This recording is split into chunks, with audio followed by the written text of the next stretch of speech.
I'm new with this vertical thing, so give me a second while I try to figure out how to pull the comments up. Maybe they'll come up.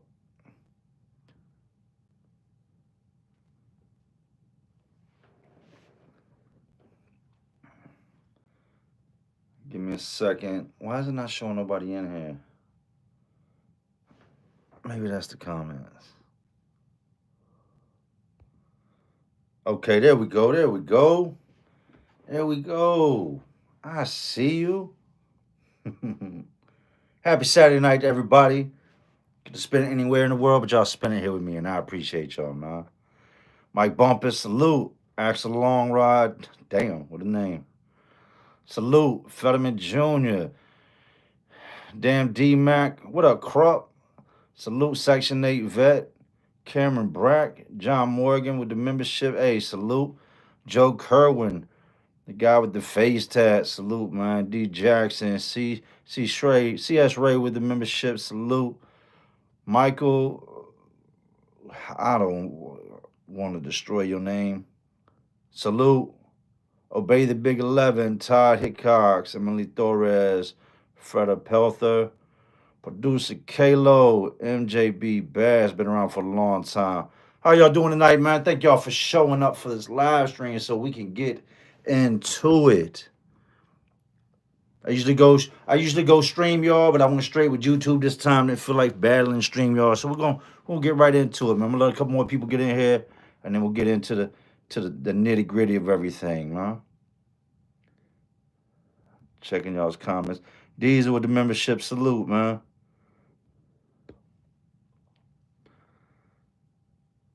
Southside Frog, my guy, what's going on?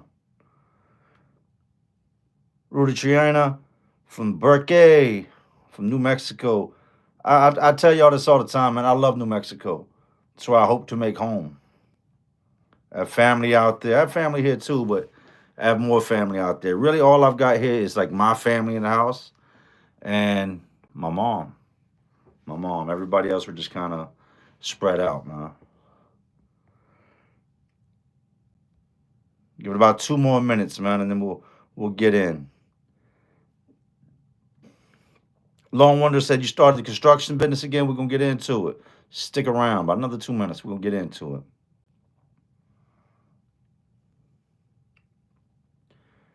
Me and my Elena, salute New York, New Orleans rocking with you. Hey, I love New Orleans, man. Actually, the dude that when everything happened that put my ankle monitor on. He was from New Orleans. He's like, man, I don't ever see you no New Orleans hats on. Cool ass dude, man.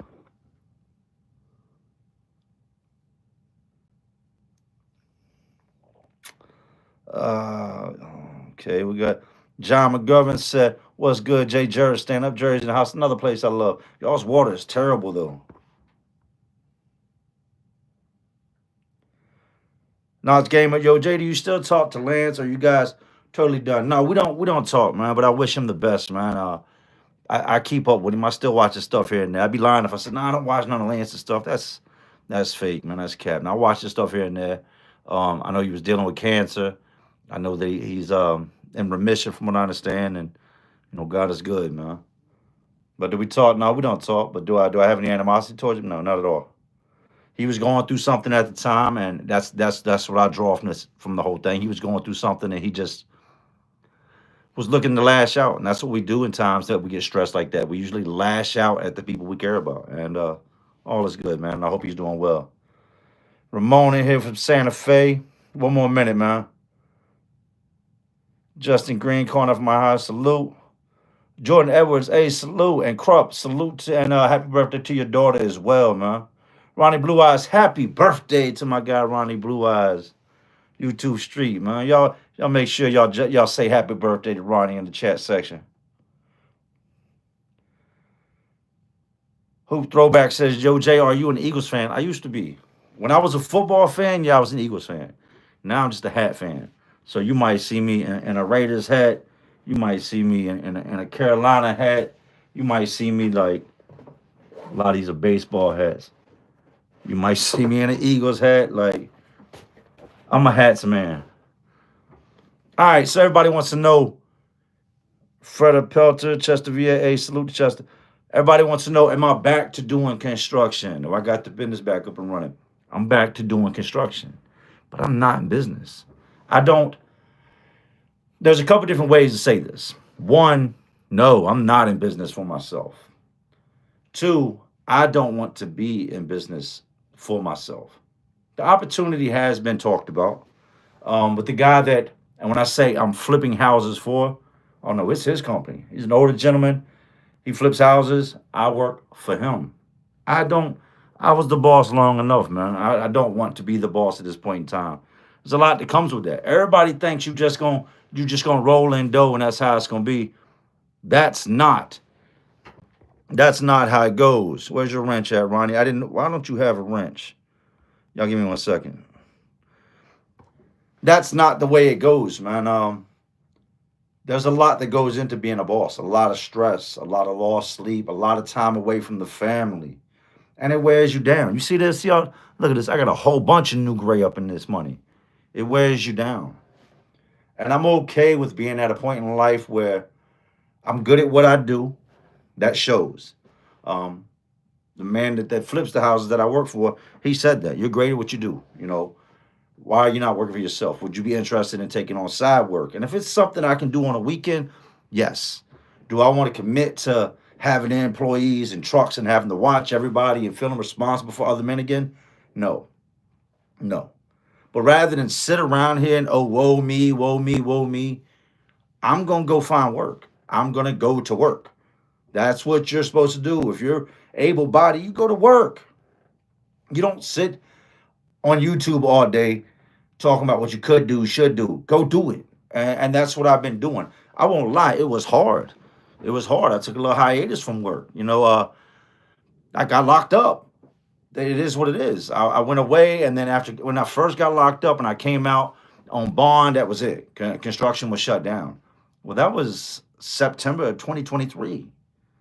We roll into January 2025. I've been to several different jails. I've been through several different, different DLC facilities, and now I'm back out. I wanted to recoup with the family, catch up with the family, but then the money's got to come in. You got to create. You got to go win. You got to go earn, and that's what I've been doing, man.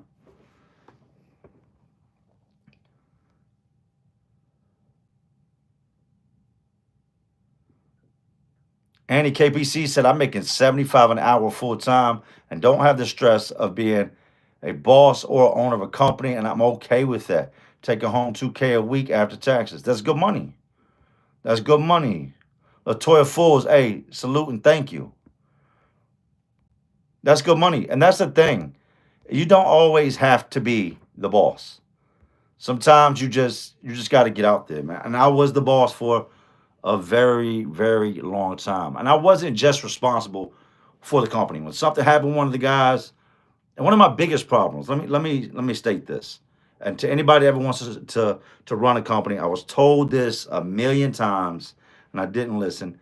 Do not hire people you know. Don't. Don't hire guys you know. If you walk onto a job and the guy that hired you is somebody you've known for 20 years, you're gonna try him. Even if you know what he's about, you're gonna be like, man, he ain't gonna fire me. That's my homeboy. You're gonna think you can get away with things that you usually wouldn't be able to get away with. Opposed to you walking on the job and you meeting me for the first time, and we don't have no history, and I shake your hand, hey, do your job, and we'll get along fine. You're not gonna try that with that guy. So over the years, I lost friends behind firing people. Close friends, lifelong friends, people I thought were my friends. I lost family behind firing people. I've fired many, many family members because at the end of the day, it's about the business, man. It's about being able to see tomorrow and what the future holds and the dream of what you're creating.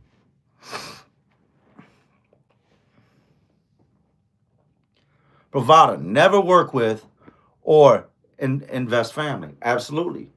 Now, everybody wants to help somebody. I mean, that's a fact. You want to be able to try to help others. But when it comes to stuff like that, nah, no, sir. No, that's not your job, man. Because if they fail, you failed. That's how people look at it. If they fail, you failed. You failed them. No, it got to a point when the whole when meth hit VA, and I know for some states it's been around a long time. It's been around a long time out here, but it took over. Especially, I'd say I don't know if it was COVID or after COVID, but that stuff came in, and it was like, the fires that was burning out in California, it was like that. That stuff just hit and it spread. It took out the best of the best, the biggest of the biggest, in no time at all. And it got to a point where at one point I used to, I'd give my employees urine screens. I need to know what's going on. But that stopped years ago. Because at any given moment I could pop dudes if I had to hit dudes with urine screens on the sake of keeping them at work or keeping the company running. Man, there's a good chance I might not have nobody working. I'm not saying everybody was doing it, but that's how up in the air it was, man. Gary Lewis said and took over GA bad. It hit everywhere. Everywhere. You can't go to the gas stations out here. You're not about to pull up in front of a convenience store that's, if it's in a good neighborhood, nah, all right. If it's in a halfway good neighborhood, there's a good chance somebody's gonna approach you, or you could see somebody outside acting weird. Like, I've seen some people do some weird stuff off that stuff, man. I seen a dude trying to sketch. He was like trying to sketch his name.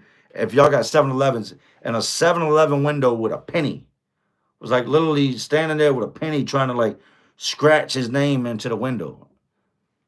Like nobody could see him. Provider, hey, thank you and salute.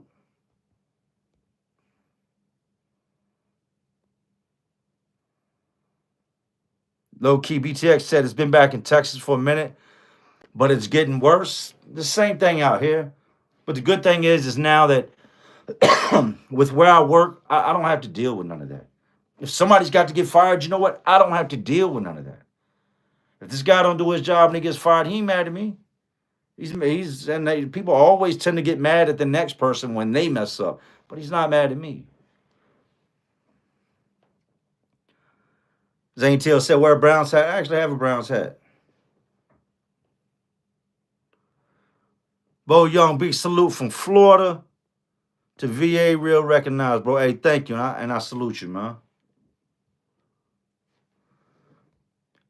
Andy Streeter said, Fent is killing. Hey, don't get it twisted. The Fent is bad too. But those dudes, the people on that stuff, that's more of a, you see it. If you go to certain neighborhoods, you see it. Yes, absolutely. But those dudes and those females, they're more or less in the house with it or in the car with it. When them dudes getting to messing with that with that meth, man, they're outside. You know what I mean? They want to. I would think you want to hide. They want to go explore. They want to go to 7-Eleven and get 9 big gulps, and you know what I mean. Just do the most, and they're just roaming and walking, and it's crazy. It's crazy. I seen there was a chick outside of a store one time, and I walked up, and you could tell she was messed up, and she was so, I don't know, she was ate up. I mean, like her arms, her face had all these different sores on her, and she was asking people for a light, and she had so many sores on her face that you've seen like the ring, like the girl that climbs out the well with the black hair all over her face. She had her hair parted in the center and a cigarette hanging out her mouth to try to like hide these sores, right? And she's trying to hide them on her arms. You can see them all over her hands. And she asked me for a light, and I said, "Yeah, I don't smoke, right?" So the guy behind me gave her a light, and I looked back, and she moved her hair to light the cigarette, and it was literally like looking at a zombie. No disrespect, and I understand she's going through something, but it was bad. It was nasty. She was ate up, and this is something she'll go chase to do more. The jails are bad with it too now. The jails, the prisons are really, really bad. And there's so much of that stuff in prison that I'm damn near convinced that I've never seen anything like that in prison that you could get almost the same amount as you would on the streets for almost the same price. But that's how much of it is, there is in the prison system now. That dudes are legitly spending 50 for 50. That's unheard of. I had to throw these glasses on, man. Kaya said, nothing wrong with working for others. I'm a trucker and had the option of owning my own truck. I chose a company job with no insurance, home daily, 6 figures, and no stress. Absolutely. Much love from Memphis.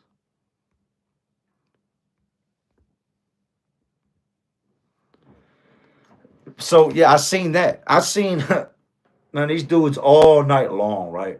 They're in the bathroom. I'm in an open bay dorm, right? And the way these bathrooms are set up is It's got like a frosted glass window, right? So it's like glass around it, but it's frosted. So you can see people in there moving around, and you know when there's somebody in there, but you can't. You can make out kind of who it is if you know the people around you, but you can't see exactly what they're doing. And all night long, these dudes been whispering, creeping back and forth, in and out the bathroom, in and out the bathroom. So it gets to a point. I didn't want to go in there because I figured out what I'm not stupid. I've been doing this a long time. I know they're in there booting up. They're getting and then they're getting high. I don't want to walk in there in the middle of none of that. These dudes are all sketchy. You can smell the meth smoke in the air, right? So I said, man, I'm not holding my piss, man. I got the piss. I'm going to piss. So I go in the bathroom. These dudes, they have this. If you know anything about a dryer, you've got the dryer duct on the back of the dryer, right? A lot of times they'll put a clamp on it. Well, they couldn't do that at these places because somebody's going to break the clamp off and find a way to fashion it into a weapon. So what they would do is they would use dryer duct tape, which is like an aluminum tape that's got like a sticky coating on the inside. These dudes had took the tape off the back of the dryer and heated up and burned off all the glue and were smoking meth off of it. True story. And this ain't just a white thing. I'm talking about these are white dudes, black dudes, old dudes, young dudes, fat dudes, skinny dudes, tall, you name it. It was everything. I thought meth, I thought that was more of like a cheap motel white person type thing, is what I thought. And getting to prison, now then it came up with all types of cool names for it to make it acceptable for black dudes to do it, for these dudes to do it. Like, I don't get it. I don't get it. I remember I ain't gonna put dude's name out there, but I talked to a dude that he would every single night he would go into a zone. During the day when the prison's jumping, he's up, he's moving around, he's doing all this, and then at night he would sit on his bed for hours on hand, just staring around. And you didn't want to make eye contact with him because if you did, he was going to realize you're awake, hop off his bed, come pull up a chair next to your bunk, and be sitting beside you for hours. But this dude looked just, I mean, like on the streets bad. And I get to talking to him. I said, man, every time I wake up, you're awake. I don't think I've ever seen you sleep. Like, when do you sleep? He said, man, it's been a little minute. I think it's been, what did he say? It's been 12 days. No, no, no, no. It's been 13 days. Today makes 13 days. 13, that's a nightmare. That's a nightmare. 13, I love to sleep. I love to sleep. 13 days. I might as well leave the glasses on. Kelly and Titan, I really like your brother GT Philly's music. A lot of his lyrics remind me of you and what you went through. It was part of his inspiration for music inspired by you. I wouldn't say it was inspired by me, but we have a very similar story. A lot of, when it comes to his story, I know everything that he's talking about and he raps about because I was there for it. His pops, his dad, rest in peace, Jimmy. I was there for his dad being around. You know what I mean? You know, when you go back to your childhood, like my homeboy Frog that's in the comment section right now, he knew my dad. You know what I mean? And there's not many people that I talk to in today's world that can say they knew my father. You know what I mean? But yeah, I knew his dad. Every time I would get locked about Philly and I would get out, I'd go back out, 68th and I lived there with his dad. But his music just reflects the life we lived. It's no cap. People want to try to throw dirt on your name. They want to throw shade at you. They want to say, "Oh, he ain't do that," or "He ain't do this," or stop it, stop it, stop it. His music is a direct reflection of the life we once lived.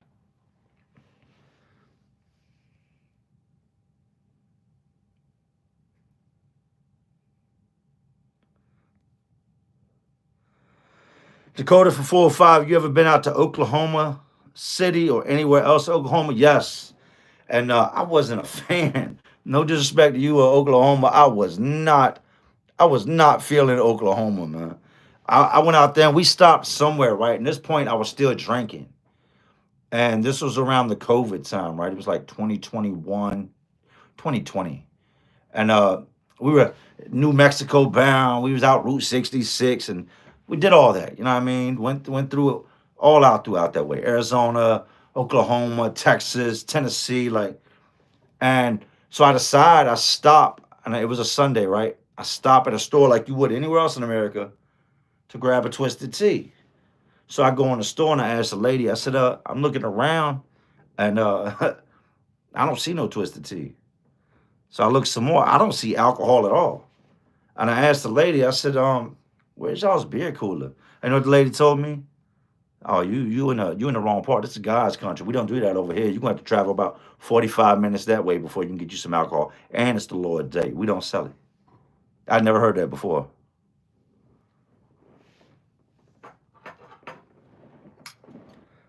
So yeah, that was my experience in Oklahoma. We stayed in a hotel out there that had I believe it was Oklahoma where we was at.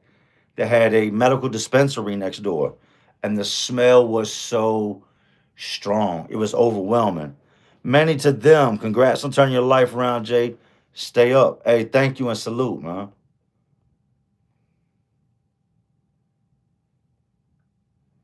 Heather Radford said, not sure if you know how much comfort you bring those of us who have loved ones locked up and can't be with them. Listening to your stories makes me feel closer.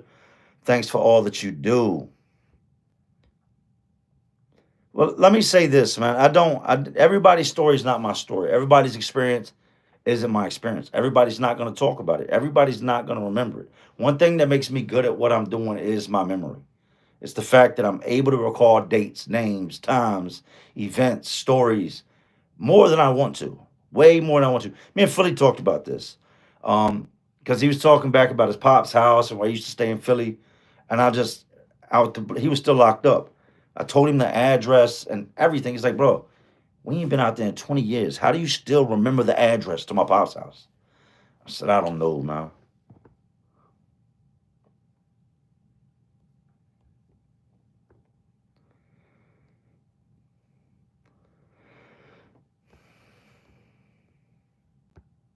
So, to anybody who wants to know, like, and I have a story coming tomorrow. I'm gonna get up in the morning, and record the video. Um, I can't really get into details about where I was at when this story took place. I can't even really say much. I had to be careful with how I tell the story. Um, Even though I'm not sure I should be careful, I would never want to be somebody to get somebody jammed up. But there's a new story dropping tomorrow.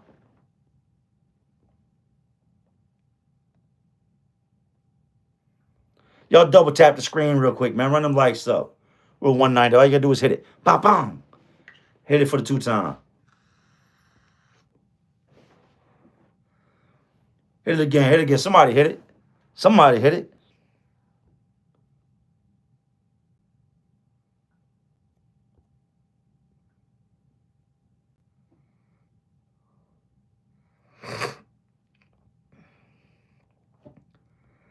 The Fighting Marines still waiting on the steroids in prison story, bro. I think that video would be fire. I'll give you a rundown on that, right? And people go call Cap. They're gonna say what they want, right? People go to Google and do this and that. At one point out here, we had a slaughterhouse at one of the prisons. Powhatan Correctional Center had the slaughterhouse. Like there was literally dudes that were locked up there. Their jobs were to slaughter cattle and then process this meat, right? They start shutting this prison down.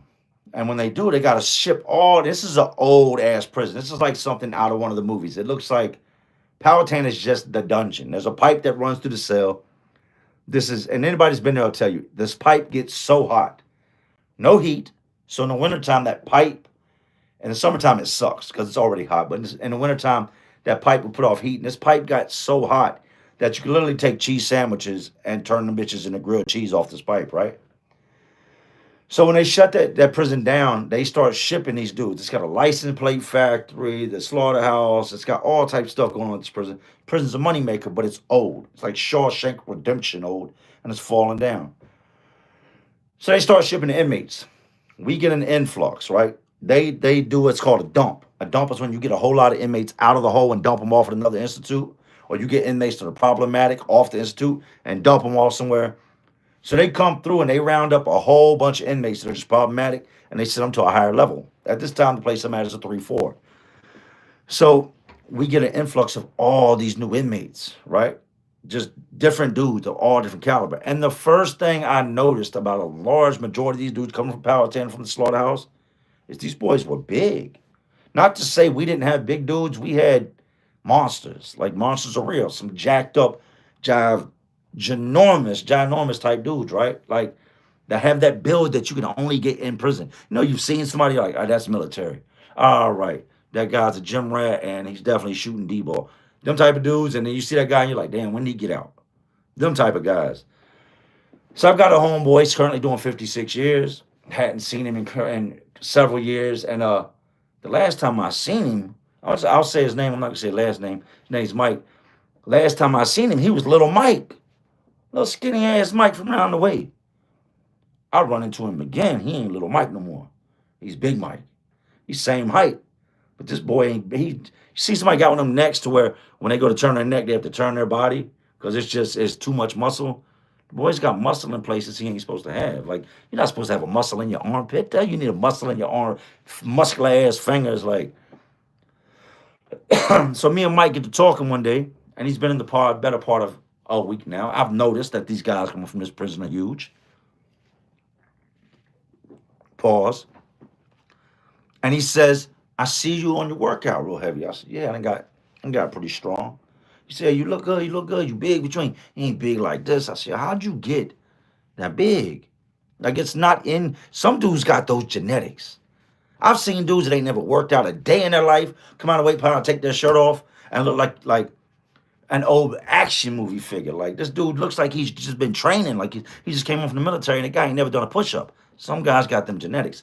Mike didn't have them genetics. Mike had that Joe Dirt broke down trailer genetic. You know what I mean? Like Mike was built like a skinny Burt Reynolds. So he says, look, man, we was up Powhatan and they got these pills. And I said, pills? What type of pills? He's like, it's steroids. They give these things to these cows and this, to make them grow fast. I said, what do you mean? Like miracle grow for cows? He's like, no, like steroids, Jay. The stuff is not, I don't think it's FDA approved. I don't think it's none of that. But they're giving this stuff to these animals so they can get them jacked up, built into the slaughterhouse faster, right? I said, so y'all was up Powhatan eating the stuff they were supposed to get the cows?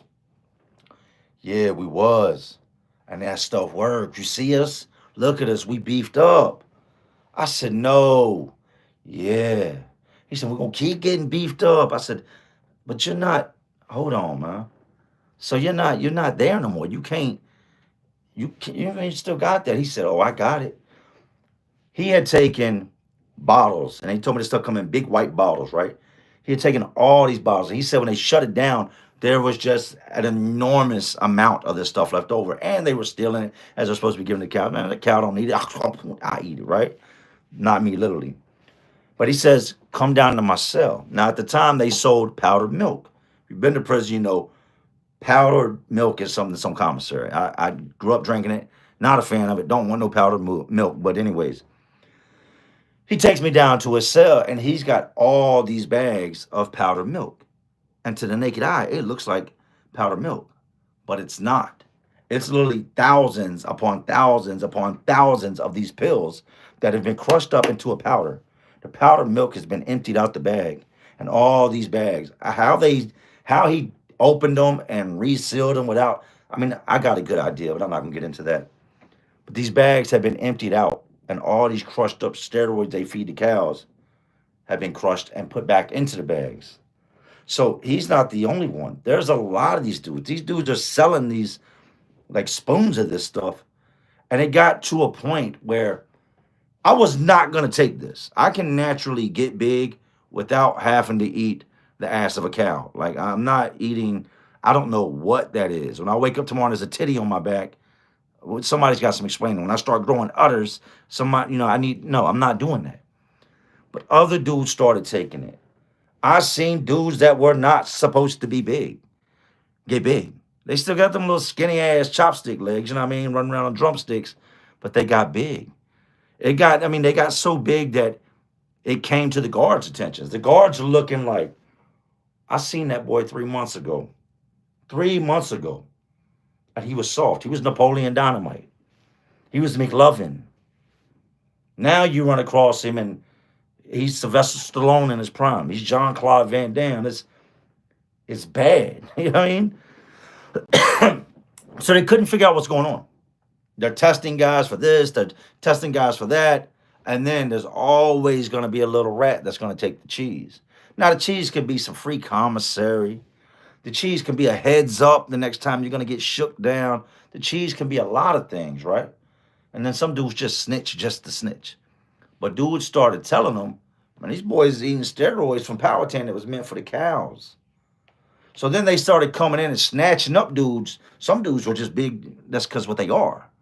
They started snatching up all these different dudes and checking them. You had dudes that were shooting that stuff. You had dudes that were drinking it. Dudes that were straight putting it in toilet paper and parachuting it.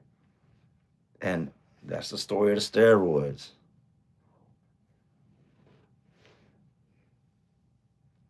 I had another story I was going to tell you. I got a bunch, man. I got a whole bunch I want to share. I want to tell y'all the story, look, of, before I forget it, a guy that wanted me to tell his story this go around, right? But he didn't want me to put his real name out. He doesn't want his whole name out. And I'll get into why. But this is a crazy story. And I don't know if I feel bad for the guy because he was involved in everything that went down. But I promised him that I would tell his story, right? He said, I just want you to tell my story. People that know me are going to know who I am when they hear the story. And I'm hoping that by hearing the story, they'll reach out, right? So on my last bit, a lot of guys recognize me. That's a no-brainer. I've been doing prison YouTube now. January 20th this year made 5 years I've been doing prison content. Now, it's not all prison content. Sometimes it be stuff on my life, shorts, lives, things of that nature. But for the most part, it's prison content. So I would have guys approach me on the regular. I'd be in the chow hall and I'd have guys, hey, Jay, what's up, man? Hey, salute, boss. I love your channel, right? I'd have other guys dap me up on the boulevard, guys in the yard. I ran across a lot of guys in prison that knew me from YouTube. Ran across guys in prison that knew me from the streets, guys that knew me from previous bids, but a lot of guys knew me from YouTube. And they, especially in the dorm I was in, I let guys know, if you got a story to tell, I'll tell it. You know what I mean? Holler at me. But if you don't want your story told, don't tell me your story because I'm not going to put your whole name out there, but I'll put your story out there and we laugh and joke. So the dude, I guess, it's a black dude. I'm just going to call him Pablo. That's what I'm going to call him, Pablo, because it kind of goes with what his real name is, right? He talks to me one day. This dude does not bother anybody, right? He's got a clique of dudes that he chills with, and they smoke K2. They smoke that deuce. They do what's called wick hits. They take a piece of toilet paper, they roll it up, they light it, they blow it out, and then it burns like a wick. It burns like where it's just a red cherry on top. Now, and I'm not saying anything that's not known. So before anybody thinks that, are you exposing the secrets, miss me with that, man. Miss me with that. Because I watch dudes get tore off by the investigators, tore off by the guards, 7 days a week smoking this stuff. So they know. So the K2 is coming in on paper. I'm not going to say how it comes in, but it comes in on paper. People were buying this stuff off the internet, like $400 or $500 a bottle, spraying a sheet of paper with it, and then sending multiple pieces of paper in. Now, they're ripping off tiny pieces of this paper, about the size of a piece of blotter, if you know what that is. Small square. That's $5 right there, right? A stamp. You know how big a U.S. postage stamp is? A piece of this paper the size of a U.S. postage stamp, $100. A full ID. A piece of paper the size of your driver's license, $600. This is the truth now. This is the prices, right? So him and his homeboys would take these wick kits. They tear that little piece off. I told you that was $5. They would, yes, this is live, Danielle Scott, and salute for watching. And they would put this piece of paper on that wick, and the wick is burning. There is black smoke coming off that wick without anything on it. But they would put that piece of paper on there, and they'd hold it to their mouth, and they would inhale the smoke. As it burns, you would see it kind of, not ignite, but you would see it, and then whatever, they inhale the smoke.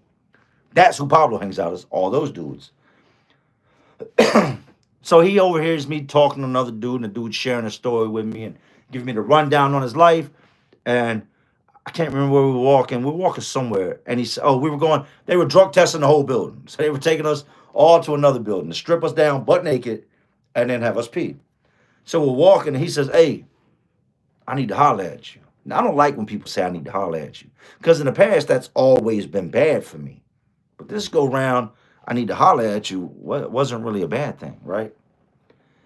I said, well, what's up, man? Holler at me. He's like, I'll holler at you later on. I still don't like when they say that, holler at me later on. I said, holler at me now. I fall back a little bit, holler at me. So I'll fall back. He says, look, I want to tell you my story, man. I said, yeah, all right. Like, I done heard this a lot of times now. I said, well, right now is probably not the best time. He said, no, not right now, man. I'm saying when you get some time, I want to tell you my story. I said, all right, well, holler at me, you know what I mean? So a little bit of time goes by. I done forgot about him. He sleeps 5 bunks down from me at the time. I've forgotten all about him saying, holler at me, blah, blah, blah. So I got my TV, I'm sitting on my bed, and it's around Halloween because I have a piece of paper that I wrote down every scary movie I watched because I'm just a horror freak. So I'm watching all these horror movies, loving the fact that it's Halloween. That's about all I loved at that point. He comes over and he says, hey, Jay, can I pull up a chair? And I said, yeah. The movie I'm watching, I think it was Carrie. I said, I didn't see this much times. Pull up, what's up? So he pulls up and he says, you got some time? I said, yeah, I got some time, man. What's up? He said, I want to share my story with you.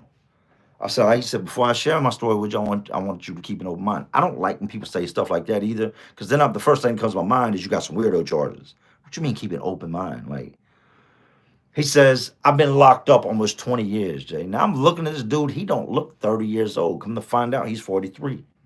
That's that prison. Prisoners preserve you. He said, I've been locked up for a long time. I said, all right. He said, I grew up in Church Hill. For y'all from Virginia that know what Church Hill is an area that once upon a time, a lot of rich people lived in. Beautiful big houses out there. But over time, the neighborhood started to go down.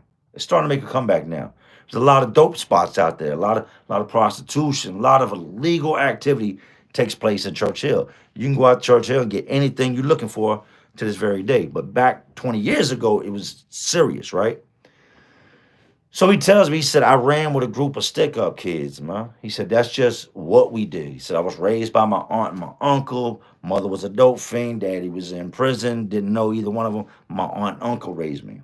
He said at a young age now, 13, 14 years old, he starts running with these other boys in the neighborhood. He said, and they couldn't really get money like that because it was so many people out there, especially when it comes to stuff like dope, selling heroin. You have to be careful. You're a 13-year-old kid and you ain't got something to protect you. Somebody that's sick will snatch you up and take that shit from you. Not to stand here and be sick and you're 30 minutes. Wow, take it from you. He said, so we resorted to other things like robbery. You can't sell stuff, but you can rob people. All right, I'm listening.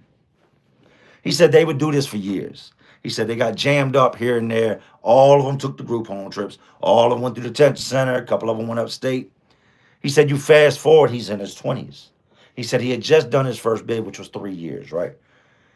Comes home, tries to get a job, does everything right for a while, and it just doesn't work. He said, I'm just not the working type. Or should I say, I wasn't the working type. He said, so we always, after getting caught the first time, pause.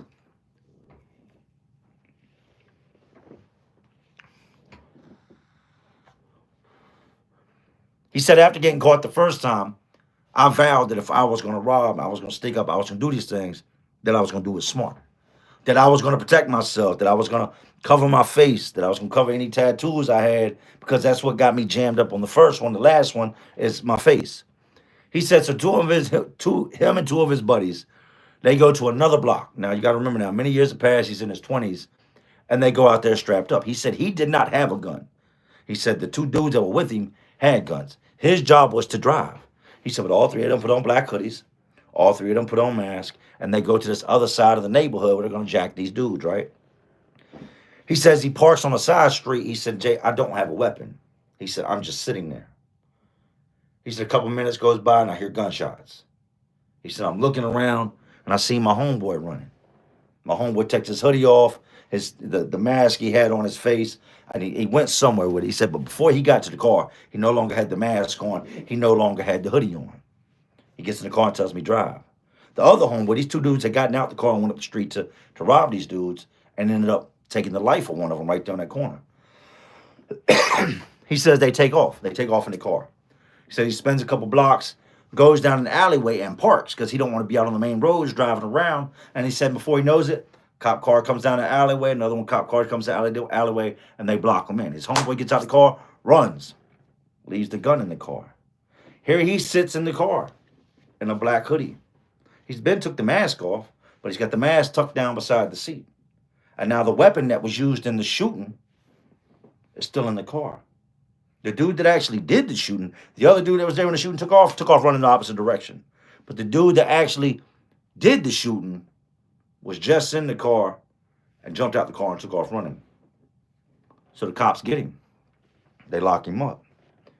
They tell him, you did this, but I didn't do it. But you did do it. Everybody out there said it was two men in black masks with black hoodies. They said that the man that was shot with a chrome gun. You have a chrome gun in your car, a black mask, a black hoodie. You did it. They told him, if you didn't do it, you give us the names. You give us the name. No, they wore gloves. I asked that too. I said, they didn't do fingerprints on the gun. He said they did all that. He said it came back. I had no gunshot residue powder on my hands at all, or the gloves that were mine in the car. People told him the person had the gloves on, but they tell him, well, if you didn't do it, tell us the names of who was with you. He won't give the names. Now, I want you to understand this.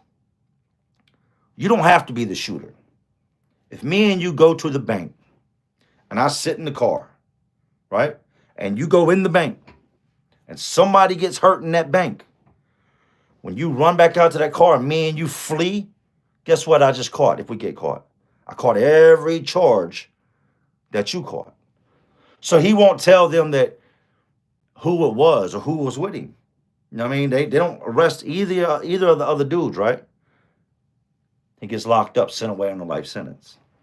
Now he said his whole mentality for doing this is he didn't think there was no way they would ever convict him of something. He said he didn't even know. He found out who the dude was that got his life taken, but he had never ever had no altercation with the dude. He's like, there's no way they're going to convict me on something like this that I didn't do.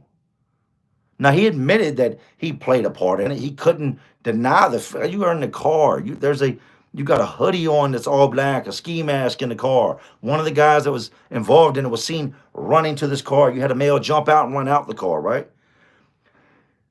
I want y'all to get the moral of the story, right? Because it gets deeper. He told me, he said, I thought my neighborhood loved me. I thought them dudes loved me, man. I said, you didn't realize the homeboy didn't care shit about you when he jumped out the car and left the weapon in the car with you and ran? He said, I wasn't thinking like that. He said, but I honestly thought that, first of all, I wasn't going to get no life sentence. You just came home on a robbery. This is another robbery with a homicide.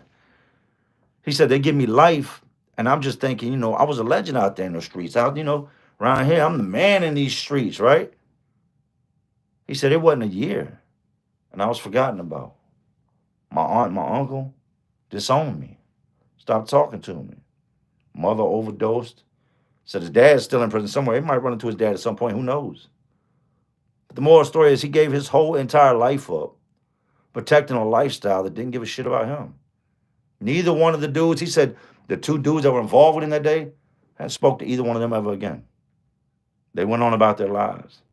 I said, so do you want me to tell your story and put your name out there, hoping that the right person will hear it and they'll get you out? He said, nah, because somebody still got to take my place. Crazy.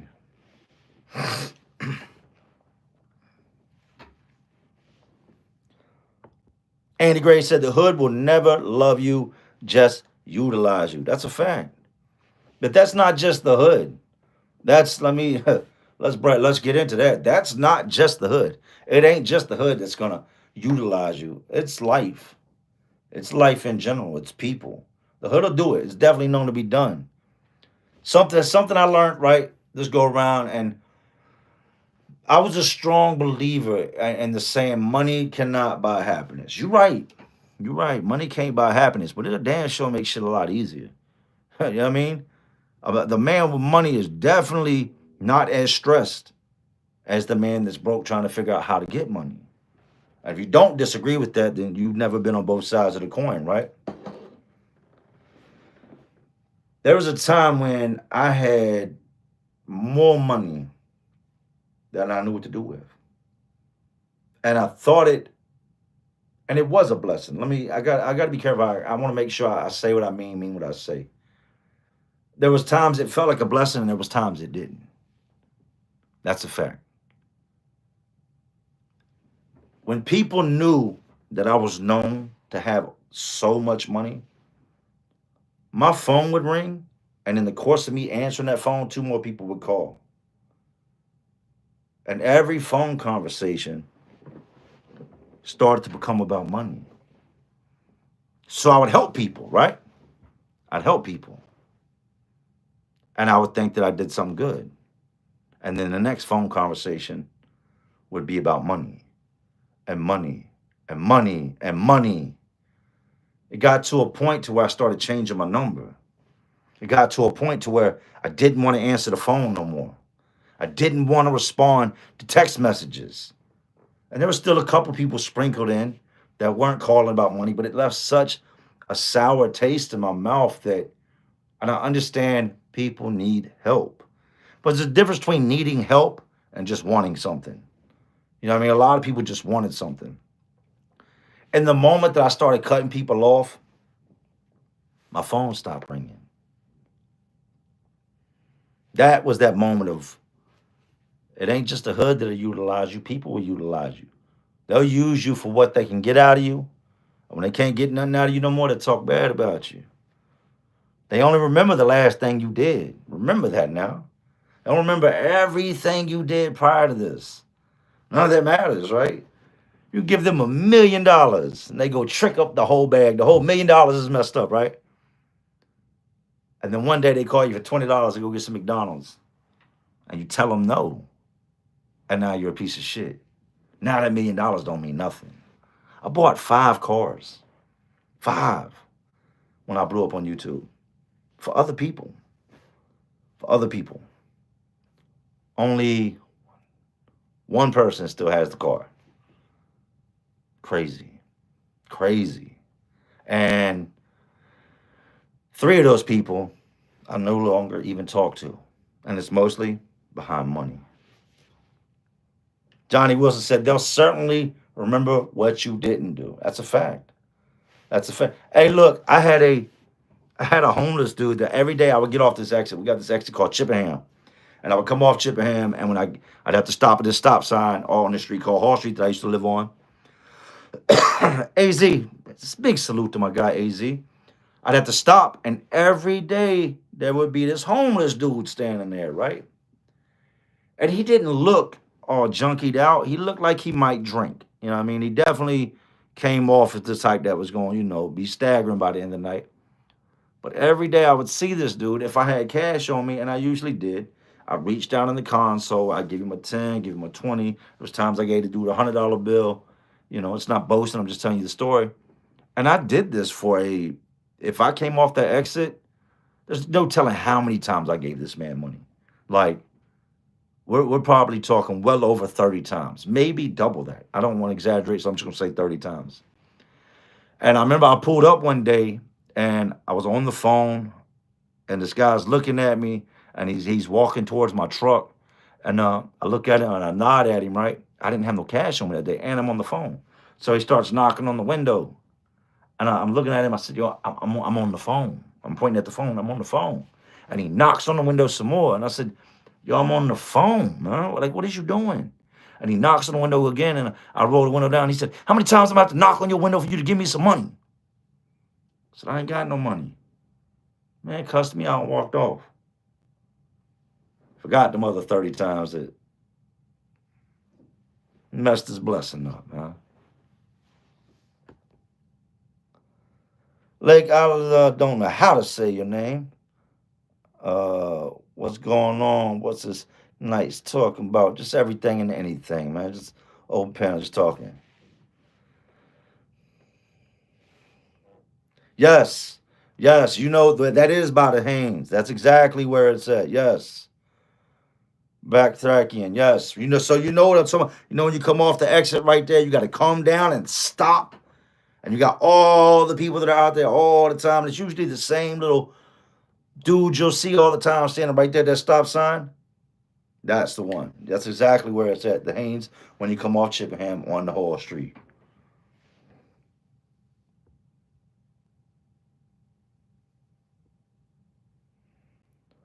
Sean the Greatest said, dude walked around the corner.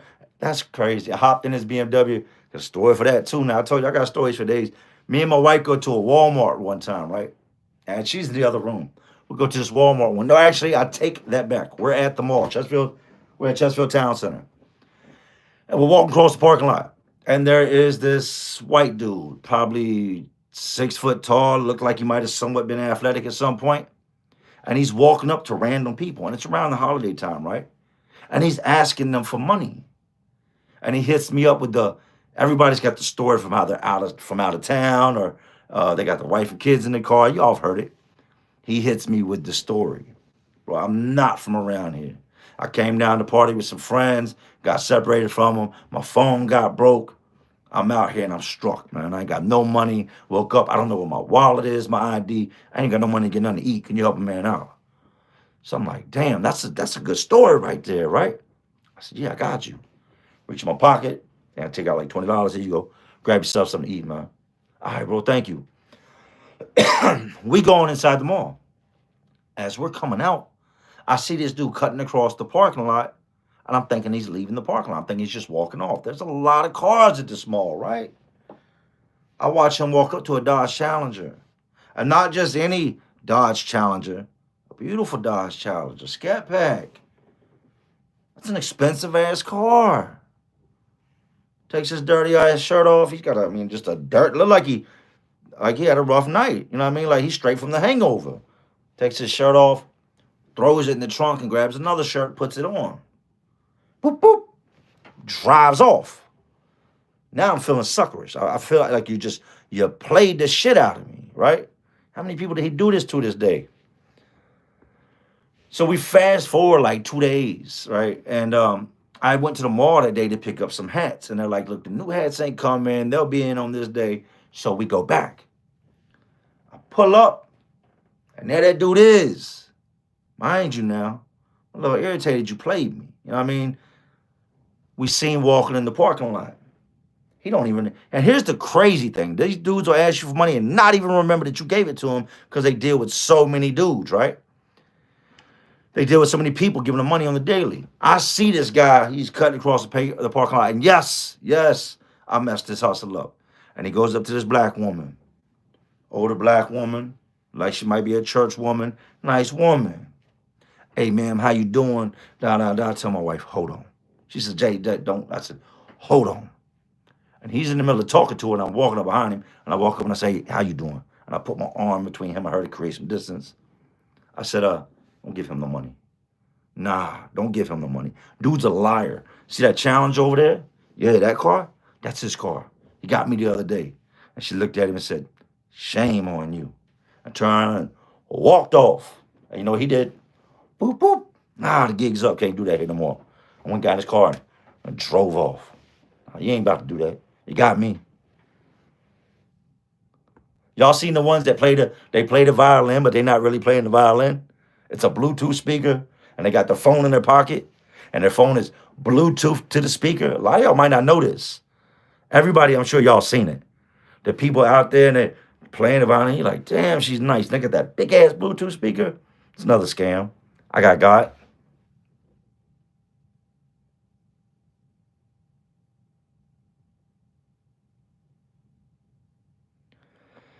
Colin Nisbet said, Jay, where did you get your candy floss blue and pink hat, bro? I've been looking for one since I seen you wearing it. Great looking hat. That was from Lids. I bought a bunch of those, like the candy edition when I bought that hat. Blue and lime yellow. Another one. I know the hat you're talking about. I can see it over in the hat rack. I got it at Lids. Hat World is another associate of Lids. Where I get a lot of my hats from. A lot of them come from New Era.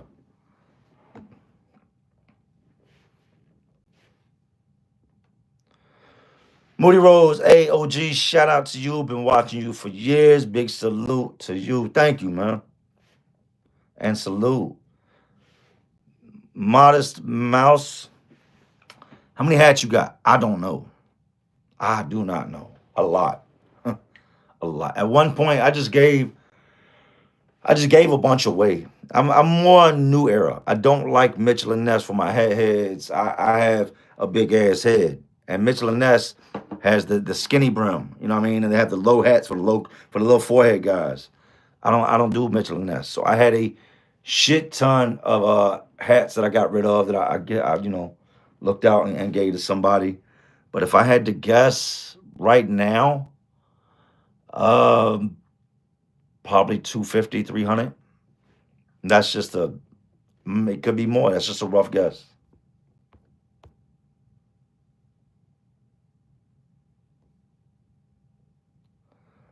Yeah, absolutely, Curtis. 5150, bro. I'm all day.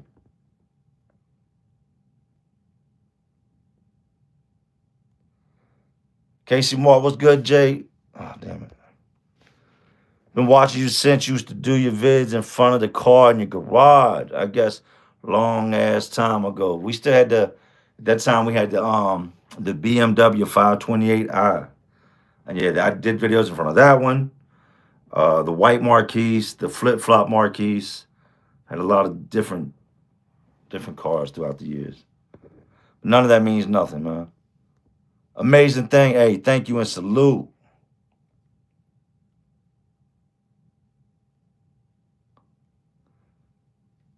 Mr. Hater be hating. Yo, Jay, who you got for football tomorrow? I'm gonna be honest, right? Because I know y'all waiting. I'm gonna be honest. I don't watch football. I asked somebody, this is how much out of tune and I know I got a Raiders hat on. I know.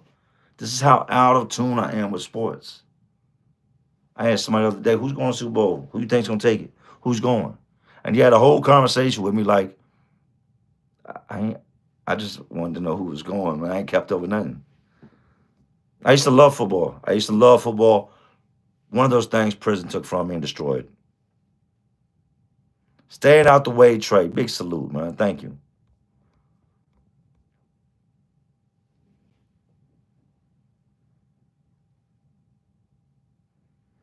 Robert Bear J, you still have your construction business? No, no. I am no longer the boss. I'll always be a boss, but I'm not the construction boss. Nah. But I am flipping houses. I just flip houses with someone. You know what I mean? I flip houses for someone else.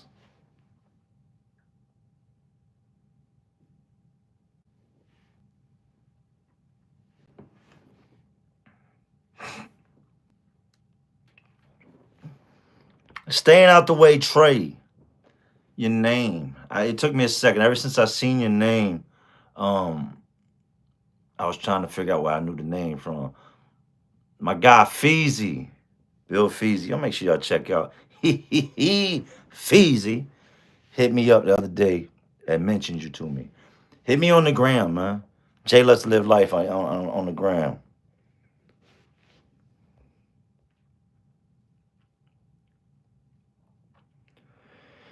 William Sheets, any good gambling stories while you're away? There's so many gambling stories. There's so many gambling stories.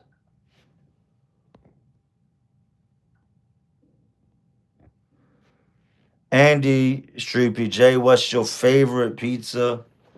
I'm probably gonna go with stuffed crust meat lovers. Big into to all that.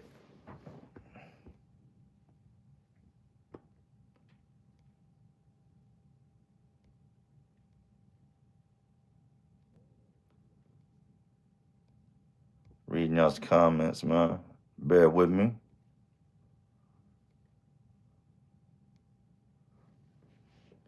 AZ said, I'm gonna pass out. Jay, salute, brother. Love you, my dog. I'll call you tomorrow. Hey, I broke my phone, man. I should go get it and show y'all, but I broke my phone. So I seen that you had messaged, but half my screen was just black. Like from here down was half the screen was black. So I couldn't respond to nobody. So now I had to switch from Galaxy and I'm on iPhone. I hate it. I hate it. I hate it.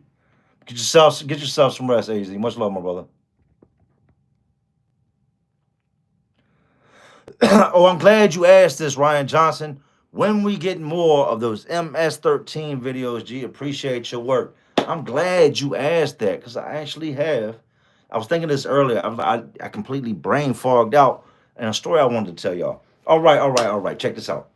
So, a couple years back, we have an inmate that attacks a K9 and an officer. Y'all can look this up, right?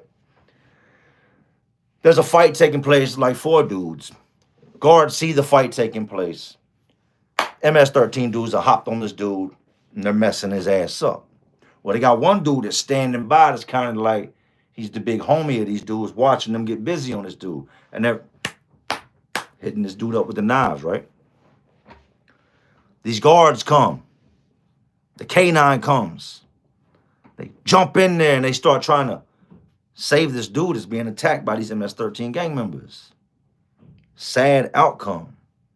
The one dude turns on the officer, starts hitting the officer with the knife. The officer takes off. The officer's dog does what the dog is supposed to do, man. And y'all, everybody knows dog is a man's best friend. You know, like my baby Kiki. Dogs are a man's best friend. Sorry, Lamont. The dog comes in to help its handler, its trainer, the owner. The guy turns the knife on the K9. Takes the K9's life. All over the news. So they take these inmates, boom, they ship them. The inmate took the life of the dog, man. And the dog was trying to protect the person that, you know, it belonged to. So they ship these guys to different places. This guy is now waiting trial. He's waiting to go to trial for the attack on this correctional officer and for taking the life of this prison dog, this K9. So they ship him from where he's at, which I believe was Sussex 1 at the time, to Greensville Correctional Center, where he then, within a year, this past year, in 2024, and I believe it was October is when it would have been, or it was either October or late September, he attacks another prison guard. I believe he attacked 2 this go round. And it was the same thing, except there was no dog this time. Something was going on. He gets into it with these 2 guards, pulls a knife out, and starts banging these 2 prison guards with it. This dude is high ranking when it comes to the MS-13 chapter in that whole gang, right? So now they're looking at in the couple years' time, last year, this whatever it is, we've had a K9 get his life taken, and 3 prison guards attacked and stabbed very, very bad by this inmate. We are in our pod one day, don't know that any of this has happened. You know what I mean? This is DOC's problem at this point. And MS-13, they are deep throughout Virginia. Very, very deep. You don't see them in the streets as much unless you're like, you know, into the Spanish community and you're really living that life. But in the prisons, you cannot avoid them. They're there. And they're not to be messed with. They're just not. They're a different breed. They're just like, and when I say that, that's what it is. They're a different breed. Leave them dudes alone. Don't mess with them. They come in one day and my homeboy, Dirty, and Dirty gets out, I think, end of this year, man. Shout out to my homeboy, Dirty. Dirty tells me, Jay, get up. I said, what's up? He said, get up, man. There's a shit ton of guards coming in here. I look up the front and I see them coming in. A lot of them got their gloves on. A lot of them putting their gloves on. I don't know what's about to happen. Looks like a raid. I don't know what's going on. So I get up. I look over. At the time, I just bought some electronics. They didn't have my name on them. I'm waiting for the tattoo man to put my name on it. He's going to scrape the old name off, put my name on it. So I'm trying to hide some little stuff I don't want them to find. They don't mess with none of us. They come in and they snatch anybody in there that remotely looks Spanish up. You, come here. And they got folders and they got face cards. A face card is a piece of paper with your name on it. And they grab all these different Spanish guys and they take them out in the hallway. And this is in front of us all. And they start stripping them down 10 at a time. Get naked. And get up against the wall. Put your hands on the wall. So you got all these Spanish dudes standing on the wall naked. Like, you know, what's going on? Some of them don't even speak no English. They had one Spanish dude named Cerote, right? Anybody that speaks Spanish, y'all know what Cerote means. Y'all tell them, right? Cerote is shit, right? They nicknamed this dude shit. He was an ugly ass little dude. But they get all these Spanish dudes and they got them out there on the wall. Butt naked, standing out in the hallway. And they're checking them. And they're looking at their bodies, spin around. And you got the gang investigators out there spin around. And they're checking all the tattoos. They're looking for any type of gang-related tattoos. And if your ass had anything on you that was gang-related, could tie you to the MS-13, They was taking you and shipping your ass off to the mountains. These guys ain't have nothing to do with what happened to that dog, the prison guards, but they did not know. This has happened in 2 different prisons now. We don't know if something's coming down. These dudes are about to just start attacking guards. So what we're gonna do is anybody that's Spanish, and that's got a marking on them, linking them to the MS-13, get them off and get them to Supermax. And just like that, we watched half of our population, or should I say, half of the Spanish population disappear.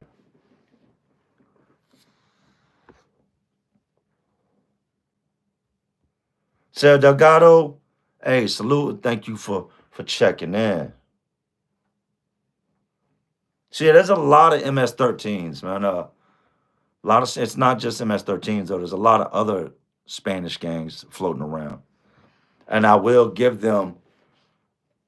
I'll give them their credit, man. When it comes to putting in work, they're I don't know, man. My only thought I've ever really had is these dudes didn't start picking up knives when they got to prison. For a lot of them dudes, they was using up things on the streets way before they got here.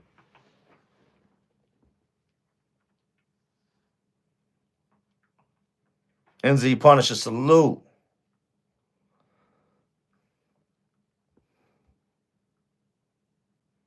Daniel Gardner, shout out from Denver, Colorado. JE, much love, brother. Hey, salute, man.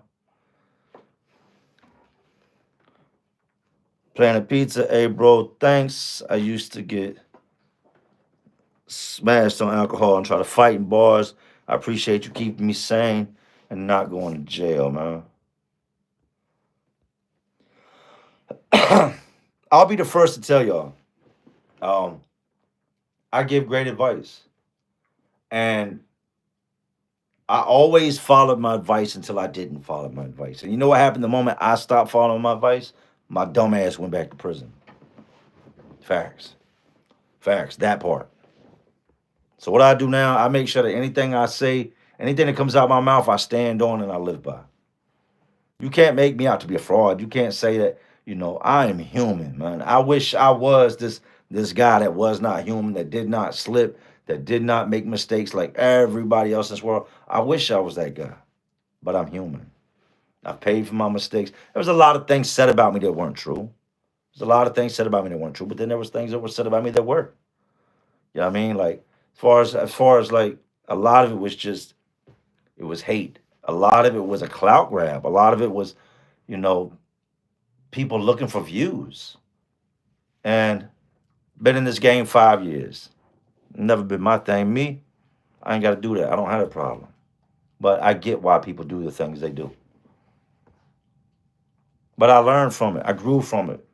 It made me appreciate, made me really, really appreciate the blessings that we have that we don't always take into accountability, man, or into account. It made me love that much harder, man. Made me not just love my family that much more, but life. People at times, Jay, you look angry always. No, man. No, I'm not angry. I'm happy. I'm happy. Y'all seen that? Y'all seen Plas? You want to argue? You mad? I don't want to argue. I'm happy. James Campbell, you still gonna do the tattoo? Yeah, I've been doing that too. I got stuff. Let me see if I can get to it. There's all types of stuff around here. I'll just grab stuff I got laying around. What is this?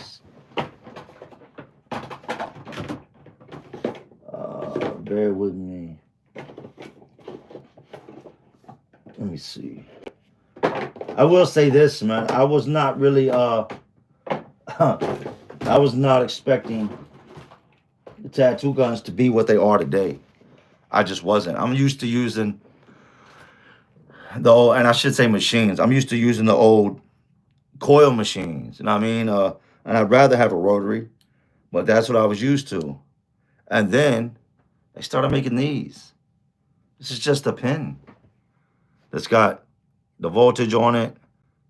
It's just, I wasn't used to this. And I like this a lot more. It's a lot more like my prison guns. And then you have these cartridges, these needles. And all you do is you simply take one of those out. There's different ones. You put in the top. You twist it, you lock it, and you're set to go. Huh? Stop playing. That simple. And to change, you can twist to change the depths. And as easy as I can put a liner in, I can pop a liner out, lay it to the side, and put a shader in. Click. And just there's no cord, there's nothing. I adjust my speeds and just run. So yeah, I've been doing the tattoo thing too. One thing about me, I've told y'all, and I'll tell you again, I'm gonna figure it out. I'm gonna figure it out. Like the bills still got to get paid. And with me being gone, with my YouTube being levied, for y'all that don't know, I'm not asking for nobody for nothing, man. I figured out, right? And thank you to anybody that ever did help out. But when the IRS hit and everything got all messed up, that was the money that was supposed to go to my family. It's how I feed my family. I have created something here that will continue to bring in money for a very long time. Even if I'm not doing this, the checks will continue to roll in. But then they put a freeze on all that. And so when I came home, there was a lot of bills that had to be paid, a lot of stuff that fell behind. I got rid of this, got rid of that, did what I had to do. But even to this day, it's life. You play catch up, but you don't give up. You don't give up. So yeah, I'm a man of many hustles, man. I'm gonna figure it out. I'm just not gonna do it the wrong way.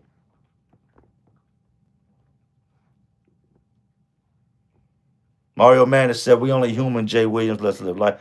I'm glad you understand that. A lot of people understand that, but a lot of people will throw stones. You know what I mean? Like they're unbreakable.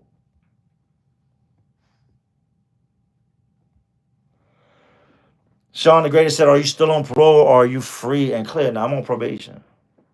100%. I'm on probation. When they call, I react.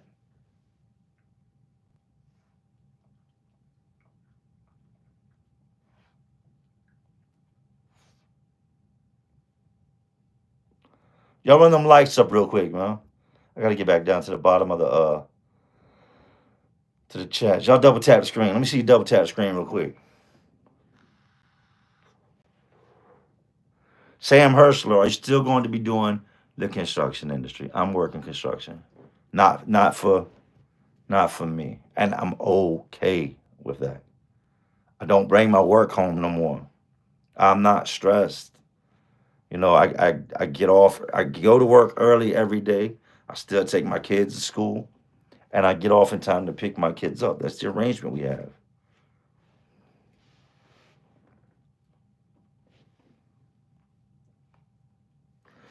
Ray Dab said, "Hey fam, just want to say I appreciate you. Made some of my low days better. Wishing you and the fam nothing but the best in the future. Much love, man. Thank you, bro. And I'm glad I could help you." Cat Christ, any recommendations for someone about to do a 10, 15-year bit? Haven't lost yet, but I'm probably lose first time putting a facility. Mm, there's a lot of advice I could give you. All right, for y'all to know, I'm a movie buff, right?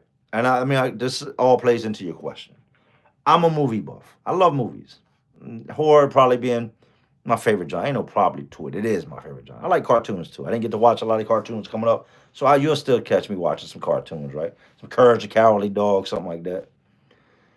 But remember Roadhouse? You remember? And this is to answer your question. Remember the movie Roadhouse, the original Roadhouse with the legend Patrick Swayze in it? Rest in peace. There was a scene in the movie when he was cleaning up the bar, right? And you had all these rowdy dudes that was coming to this bar all the time. Now his bouncers are used to just crashing dudes on sight, right? And he tells them, "I want you to play nice." And he runs down all these different things. What if somebody slaps me? I want you to play nice. What if somebody do this? I want you to play nice. I want you to play nice until it's time not to play nice. That's prison. That is prison 100% in a nutshell. You have to know when to react and when not to react.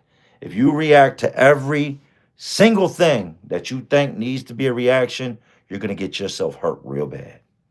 You're going to find yourself having to watch your back everywhere you go. Every time you come into a new housing unit, not knowing what's waiting on you. You have to every Every fight doesn't have to be a war. Every war doesn't have to be a battle. The best thing, the best advice I can give people that have never been locked up, that are gonna go do some serious time, is if something don't feel right, stay away from it. When your stomach gets to rumbling, don't go borrowing things. And one of the biggest things I tell people is mind your damn business. You know how many dudes I'm guilty of it. I've gotten in fights because I was in somebody else's business. Mind your business. But don't buy if it ain't got nothing to do with you, stay out of it. You're not gonna be a lone wolf. I've heard dudes, I did my whole 10 years. I ain't talking to nobody. Impossible. Cap.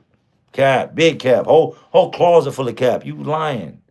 You're gonna have to deal with people. You just have to. At some point or another, you're gonna have to deal with people. Just make sure you know. I tell a lot of dudes this. Before you start opening up and kicking it with everybody and being friends with everybody, fall back. Be quiet. Shut up.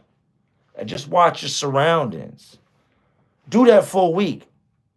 And I promise you, after a week, you're gonna be like, he's some shit. He's some shit. Do not like him. He's some shit. He's a thief.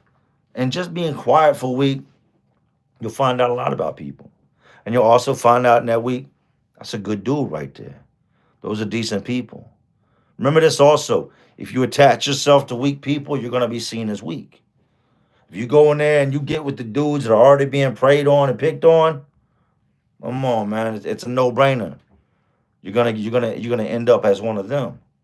Now, I'm not saying go find Big Bubba and be like, what's up? You want to be friends? Hell no. But you don't want to go hang out with the victims, man. Don't borrow. Leave the guards alone. Don't be gambling. Don't be gossiping. And don't be messing with those boys. Leave them boys alone. And I'm not gay. I'm just locked up. No. No, I'm not buying that. How many times I heard that? No, I'm not buying that. Yes, you are. It's okay. If that's what you're doing, own it. That's what you're doing. Can't tell me, I just did this because I'm locked up. No. The hell out of here. Do not accept gifts. No. Now, as you become friends with people, yes, you're gonna find out real quick that I have plenty of homeboys I can go to. Hey, let me get a soup, man. Hey, I want something sweet. Let me get a honey bun. And they're gonna break bread with me. Those are my homeboys. But I'm not about to go borrow nothing from a booty bandit. I'm not about to go borrow something from a guy I watched beat somebody up last week for a soup. No.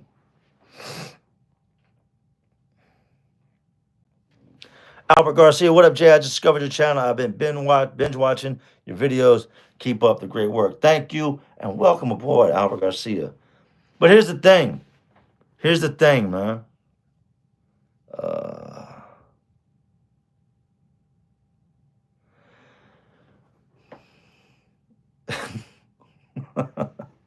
Magician of Rigor, that's not even funny, man.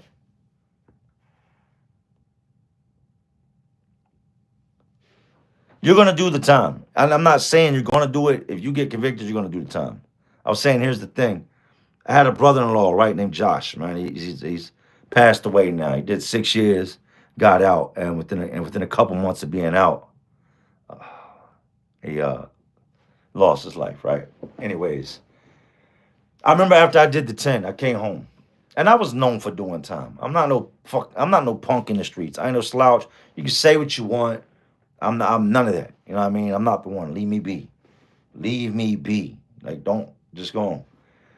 But he asked me one day, right? He's like, Jay, we all know you do time. That's not a secret. But 10, I couldn't do no 10. I remember this conversation very clear. He was working for me at the time. I started my company. I can't do no 10. That's what you mean you can't do no 10. But I can't do no 10. I said, yes, you can. Huh, yeah, you can. How you figure? Because everybody that gets time, you don't have no option. There is no option in whether you're going to do the time or not. There's not. You're going to do the time. It is very cut and dry. You're going to do the time. If they give you 40 years, you will do 40 years. Your number will come up in the computer one day. One day it's going to say release your ass. And guess what? You're going to get released. But you're not going to get released before then. You're going to be there so long that will become your new life. And then one day, they just let you go. That's how it works. I've seen the most scared dudes come in with crazy amounts of time. And I run across that same dude several years down the line, and he's not so scared no more. But he's still the same little dude he was that I met years ago. And guess what? He's still doing that time. You'll be all right. Chris, the Big 11, the Lewinsky's can't keep you out their mouths. They love having me in their mouths. And what's crazy is they know it. That's the crazy part. When you know you're about to put another man in your mouth to get some like type of clout or recognition, and not only are you about to do that, but you've done it a bunch of times, like, it gets to a point where I guess it's kind of flattering. I just wish it felt as good for me as it does for you. Anthony, good to see you, Jay, from Melbourne, Australia. Shout out to you in Melbourne, Australia, man.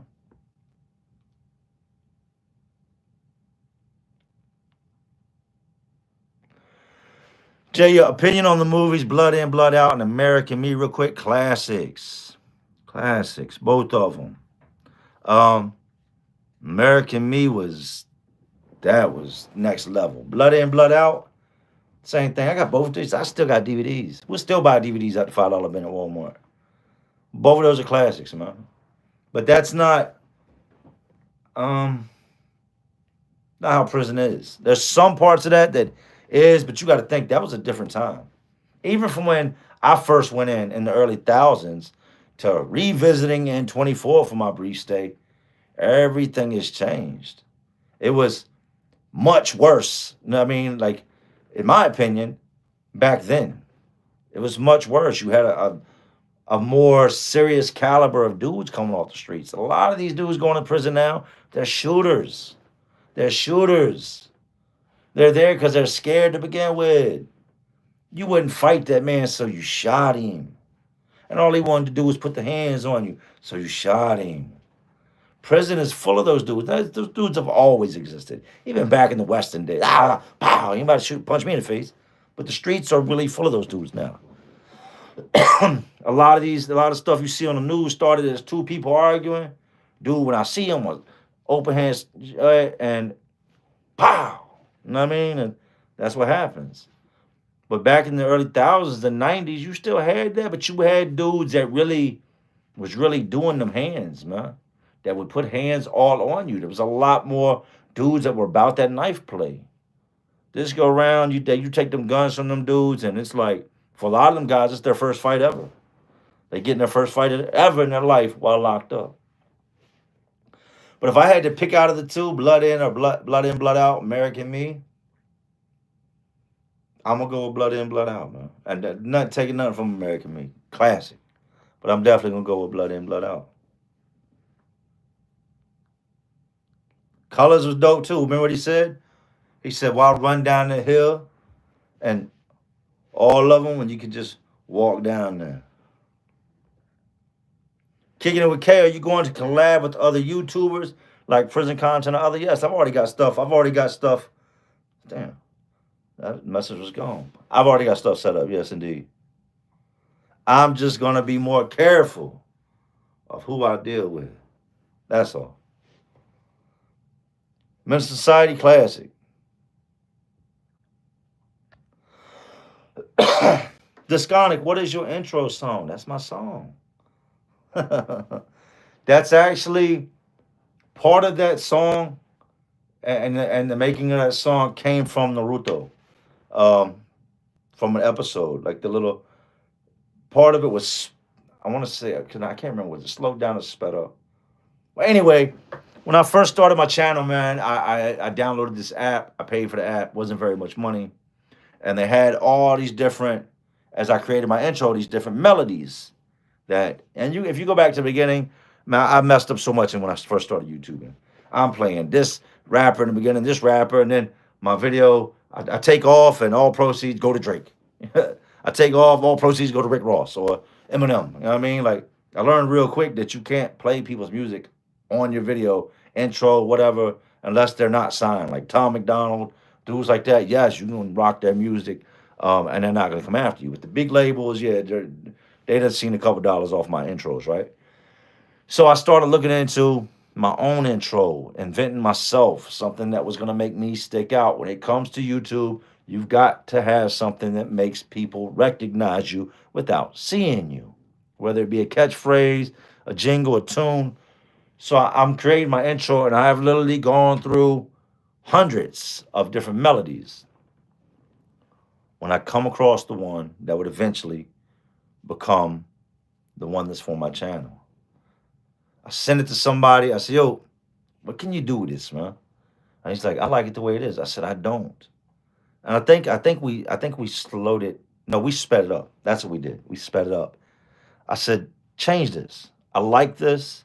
I feel it. I have an I feel like I feel an attachment to it. So he took it, added a couple things to it, sped it up some, sent it back, and there we have it. But you're not gonna find it. You're not gonna find it anyway because it's mine.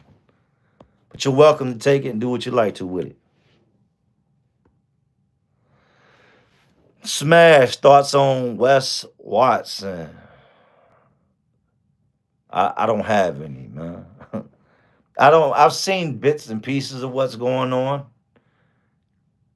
This is my honest opinion. This is my honest opinion. He crashed out. Crashed out. I don't engage with the internet or dudes on the internet because they're on the internet. It's that's not how I was taught to move, man. I'm not one that will incriminate myself. If me and you got beef, I will wish you 100 hellos and best of life and all that. Never will you see me get on here and engage in any of that. That's not how we're supposed to roll. But he did. And as he did, more dudes started seeing, hey, that's a bandwagon right there. That's a bag waiting to happen. They see the views. They watch somebody else's video on him. Oh man, dude did good views on that video. And they see somebody else drop a video on him. Dang, he did good views too. Oh, I gotta get in here. So when him responding to people, when his focus should have been life, his focus should have been whatever he had going on out there. He started engaging with the people that had shit to say about him, and it got under his skin. Anytime you're calling people out and inviting them to where you are, you've started to let it get underneath your skin. And well, we all seen how that ended.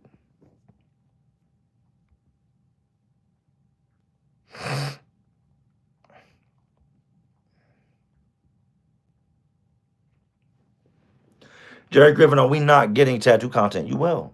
But if you can't tell, it's at this point right now, I've been on my grind. I work today. I work 6 days a week.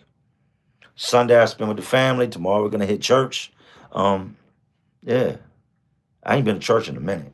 So it's time I revisit, man. I got to step up in the house. But it's all in trying to find the time to do it.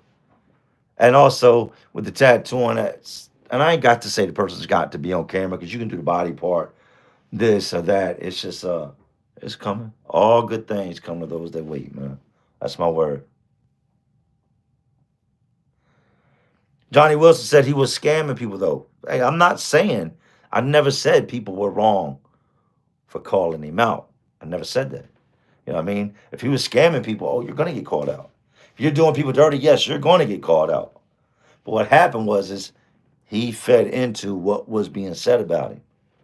And that's what caused him to just flip out.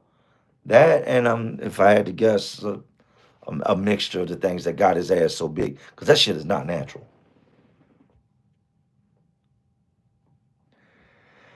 Jay Penn, Jay not trying to be in your business, but I hope you got that Google situation straightened out. Now we ain't got it straightened out. I will say this, right? Because I don't want to get shadow banned. I'm getting a lot of people saying I'm not getting notifications when you drop videos or when you go live. So I don't shadow ban is when YouTube is no longer letting people know you're going on, that you're dropping stuff because they're pissed off at you for some reason. They never sent any of the money they were supposed to send. Google did not. They were supposed to send the IRS a good amount of money. Now, when I talk to my CPA, that's a personal accountant. For y'all that don't know, a lot of people are like, Google, what's CPA? Certified personal accountant. When I talk to the CPA, that's the lady that does my taxes. She makes sure everything's filed, does the amendments, all that, puts in the deductions. The first thing she said is Google never sent any of that money they did not give you to the IRS. Mm-mm. They took it and they put it in an account, and they're gaining interest off of it, which is a criminal act. You can't do that. So then the IRS realized, damn, we continued to come after this dude, putting this levy back in place every single month, and he was complying. I complied the whole time. Google didn't comply. Google didn't send us the money that they were supposed to send us. So we then put in a new levy December 9th. Thank my guy Zebby helped me get all that sent over. Big shout out, much love to Zebby. And now we're just waiting for it to lift. But with this one, there was a silver lining. Listen to me now. The silver lining was now we just want 1643 a month, 1,643 deducted from your YouTube each month. Cool. And all that money y'all took, or Google putting that aside account to gain interest off of that they're supposed to send on over, the new levy says return all that back to me. So when everything does straighten out, blessings on blessings on blessings, man. And it's coming. I'm not gonna get into numbers. Let's just keep it, kosher for what it is. But it's coming, man.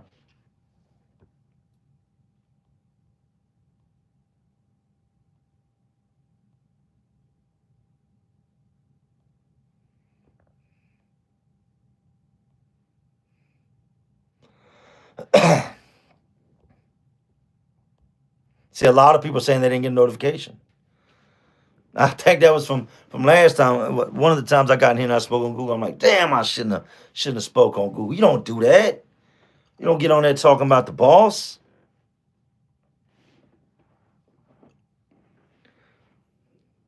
Ask a bum.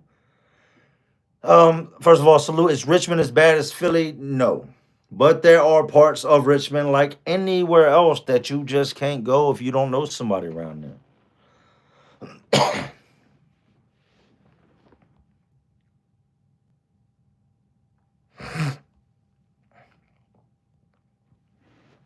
Mitzi Espinoza, I ran into your live because I was scrolling through Reels.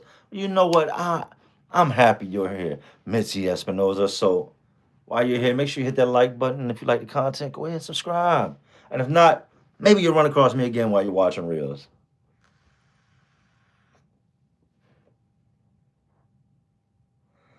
Google is not going to be having any consequences. No, no. My accountant, the IRS, 100% is putting in. I don't know if it's a what type of case it is, or a sanction, or fining, whatever it is. Google cannot do that. They cannot take money that is supposed to be. I can't take your money. If I owe you money, I have to pay you money. That's how it goes. Especially if I'm this big conglomerate, but they take the money. And they're like, we'll just let it sit in this account, right? Just let it sit in this account for a year and gain all this interest on it, and then scrape the interest off the top and then send the money. You can't do that. So the IRS, 100%, it's in my stuff. My accountant's told me she put it in. She's linked. She's attached to the email thread we got going on. She sent over the email letting them know that the IRS is taking action against them for this. They can't do that. It's not my request. I don't have anything to do with that. But in the moment they realized, all right, Mr. Williams was complying, they didn't comply. They sure enough took the money, but y'all didn't send the money. Oh, okay. We got a problem here. And that's when they start getting fined. That's when they start, but the day they get my case brought in, they'll probably have 100 more. And they've got so much money, it's like, oh yeah, we did that. How much is the fine? Pay it. How much is the fine? Pay it. How much is the fine? Pay it. They're making money hand over fist, man.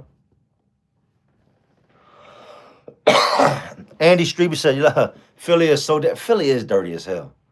You ever seen them? Look, they came through one time pouring blacktop, and we're off Elmwood Ave, right, in Southwest. And we had just come out this little spot grabbing something to eat. And I'm looking down, and the truck had just went by pouring the asphalt, pouring this blacktop. And I look down, and I'm like, you got to be kidding me. They poured right over trash. And right in the middle of the street, there's a Pepsi bottle, and it's just melting and like you sizzling and getting smaller and smaller, where they just poured right over top of it, man.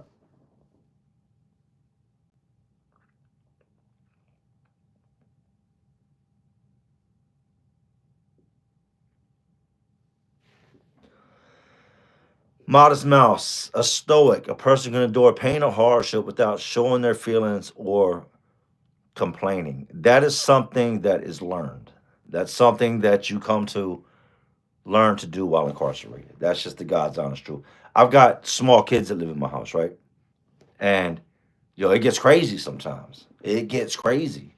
You got a 6 month here, 5-year-old, 6-year old, 7-year old, right? All under my roof. So you just take those ages into consideration. 6 months old, well, 7 months old now. 5, 6, and 7. 5, 6, and 7 running through the house. It's like it's loud. They get turned up sometimes, and they're kids. My wife will be like, "I'm about to lose my mind, Jay," and you're just sitting there on your phone, like it's not bothering you. You don't hear this, and I finally think that she got it the other day. I said, I learned a long time ago to block out noise. No, it doesn't bother me. How can you not hear that? I said, trust me, I've been in places that were much louder than that. And over time, first, it drives you nuts. It drives you crazy. The constant noise will just drive you just ape shit. Then over time, you learn to adapt. Then over time, you learn to focus on other things while you're still paying around. Just because the noise isn't driving me crazy, don't mean I don't hear what they're saying. I don't hear the kids and what they have going on. I hear all that. Just I don't. I can block the noise part of it out. Mods on their asses tonight. I stay seeing people get timed out. That's what we do around here. You can talk your shit, but you're not gonna come over here and talk it. You're not. You're not. This is us right here. We built this. These people that time you out, they've been here. And they're not gonna watch you come over here disrespecting. No, sir. No, sir. Not on duty. Not on duty. Ask a bum said I heard Delaware was the most dangerous state. That's new to me. That's not, and I don't like to stereotype no state because VA gets that. We get that a lot. Oh, it's cows and it's chickens. You show me a state in America that ain't got some cows and chickens in it. Ain't no cows where I live at. I'm sure there might be some chickens around here somewhere. People weird with the chickens, but that's every state has very bad spots in it, good spots, country spots. Like you can go to spots in New York right now and go buy you a horse. You can go to spots of California right now and go buy you a horse. You can go down to Florida and buy you a horse. This is America. Like, stop acting like some states are straight New Jack City and some states are just, the Wild Wild West. It's not like that. But I didn't know they were saying Delaware was bad. What I know of Delaware, and the only reason I know anything about Delaware is from the trips to Philly, the trips up north, and going through Delaware. When I think of Delaware, like I said, I don't want to stereotype the state because I can guarantee you Delaware gets busy and there's spots in Delaware you don't want to go. But I always remember the damn Amish people out of Delaware holding up traffic, driving that buggy down the middle of the street. Like everybody don't drive a buggy. Everybody don't do 15 miles an hour. Get you shout out to Delaware, man. We take a second real quick. Yo, look, double tap the screen. Bam, bam. Run them likes up.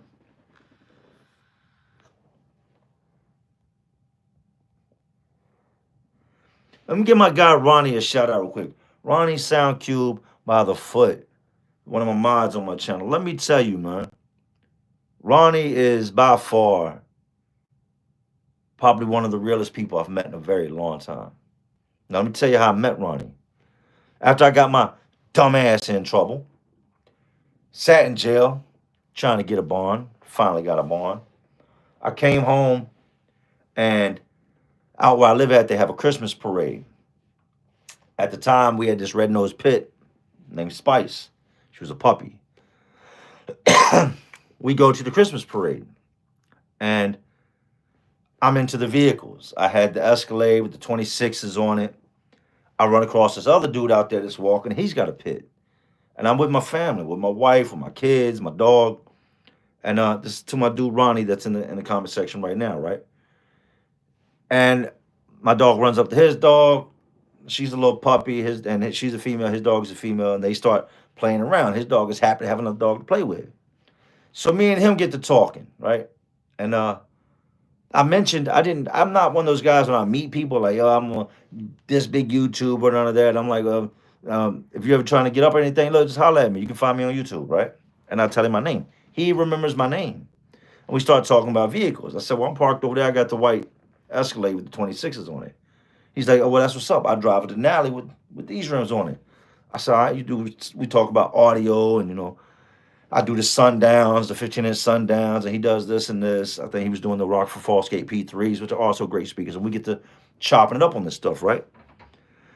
So I don't think much about it, right? This is around a little bit before Christmas, the Christmas parade of 2023. So then we fast forward a couple months. I'm coming up on trial. I got to go for the eluding. And I'm sitting at the gas station one day. I just come out the gas station right down from my house. I'm in the Hummer. I had mentioned the Hummer to him. And I see somebody looking at the Hummer, and I look over, and it's him. He had just got off work. He works at a tree company. And he comes walking up. He's like, damn, what's up, man? We get to talking, right? So we go ahead and swap numbers right then and there. Just the second time I ran into this dude. Really cool dude, really chill. Um, so I go off to prison. I'm not there very long. He hits me up on the kiosk. What's up, homeboy? If you need anything, let me know. You want to know what's crazy? And at this point, I started to lose faith in people. The entire time I was gone, this dude came by and cut my grass, man. Facts. His son came, stayed the night, and played with my son. We became really good friends. He would check on me. He would write me, like send me emails and stuff. He would send money. I could reach out to this dude when I didn't have nobody to reach out to. A dude that up until recently was a complete stranger to me, and we became good friends. There are some good people, man. Don't lose hope. Shout out to you, Ronnie, and thank you, bro.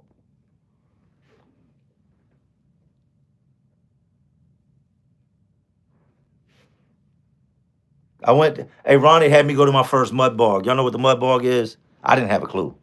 That's why they had these souped up ass trucks, and they go through big pits of mud. And I didn't like. I'm a city boy at heart, so I'd never been to nothing like that, right? I had a blast, man. Had a blast. This last one of the last things I did, like really had fun doing prior to getting locked up this time was Ronnie invited us. We went out and took my kids. Wife came out. Like we had a blast out there, man.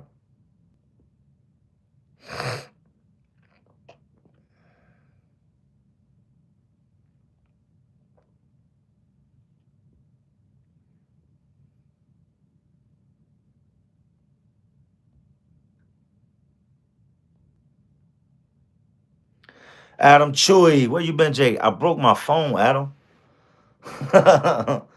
You ain't gonna believe this. I'm iPhone now. I'm so anti iPhone. I think iPhone is confusing. I think everything about iPhone is a ploy to get some money out you. My games I had that I was playing this it's called Lands of Jail, right? I'm so stage struck. Lands of Jail on my Galaxy out the Google store. And it was crazy because I was in the comments, I was playing the game, and my name in the game was Jay Williams YouTube. And somebody in the game was like, are you Jay from, Jay Williams Let's Live Life? I said, yeah. So I played for like 2 days and my phone broke and I ain't been able to play since because Samsung and iPhone offer some of the same games, but not all. So Adam, my phone has been broke, man.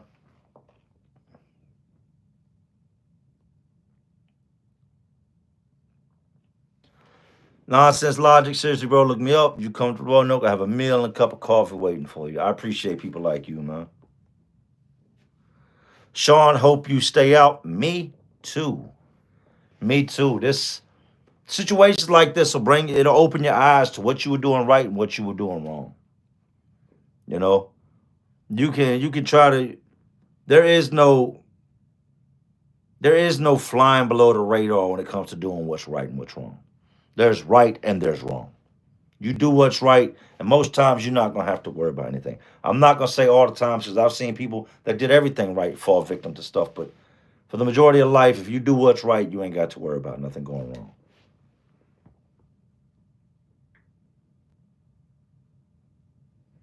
The woods, the mountain. I don't trust any of that guy coming around when I'm not there. Wish I would. His wife would come around as well, and his wife and my wife would sit there. while my homeboy did things. I know that's the first thing people's minds go to. And you know why we think like that? Because we've been screwed over in the past. Or we know of somebody that's been screwed over in the past. I'm not, come on now.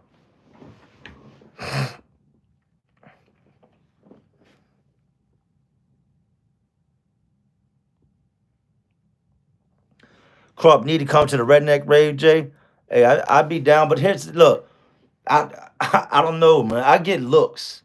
We went and look way back in the day. Me and Philly and a couple other dudes. They had this bar out here called House of Daves, right? Out off Jeff Davis. Used to be called Jeff Davis Highway. Now I think it's like Richmond Turnpike.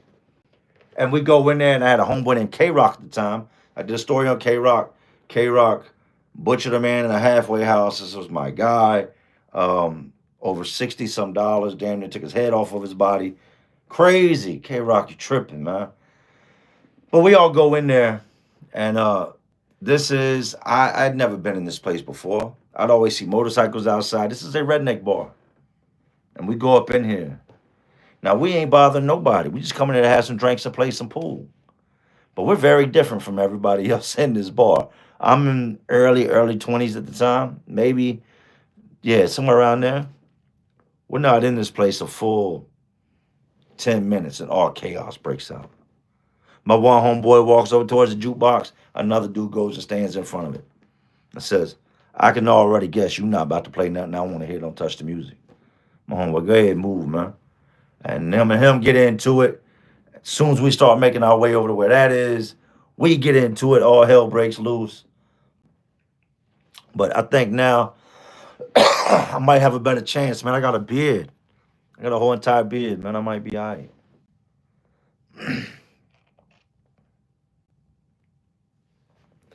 Dwayne Motivated, you been to Florida before? Yeah, many times. I like Florida.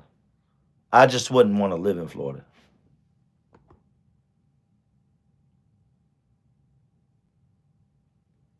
Kicking with K said, "You just an old head, Jay. Get the iPhone. Get the iPhone. I got an iPhone, but uh, I'm so used to that. I'm so used to my Galaxy.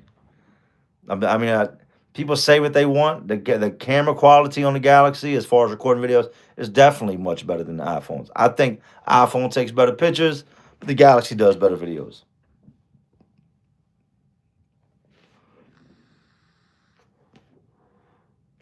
Daniel Scott, Eagles or Commanders? I've seen you ask that a couple times. Sorry, I missed your question. I'm not a football fan, but I love Philly, man. I love Philly. So, and people ain't going to hit. Shout out to my homeboy Woody. RG3. They broke his ass up like I told you they was going to. But I'm going to have to go with the Eagles, man. Hey, thank you all, Hope. I was going to say that. Y'all make sure to my mods, man, gift out some of the memberships. Make sure y'all pass out some memberships tonight. Let's see if we can get 100 memberships gone before this night passes, man. That's the first 10. We got 90 more to go. Thank y'all for hanging in here. That's what we're going to do. Somebody hit me up the other day and said, Jay, you went back on your word. You said you would never, ever start a membership. I've given you almost 600 videos for free. 5 years of doing this. Never had a membership. That's unheard of. You're not going to go find a YouTuber that's been doing this for 5 years that don't have a membership page. So I'll make sure to my mods, man, if you know how, so pass out a whole bunch of them the memberships tonight. Jonathan King, you ever smoked a jewel? Yeah, wasn't a fan, man. Thank you. All hope is lost.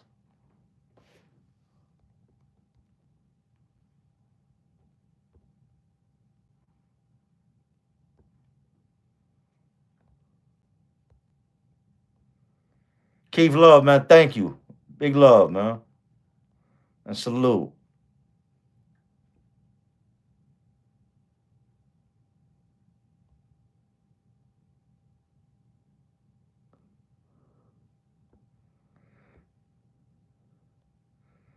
Deshaun Dillard said, "What up, Jay? You one of the few YouTubers that actually a great storyteller.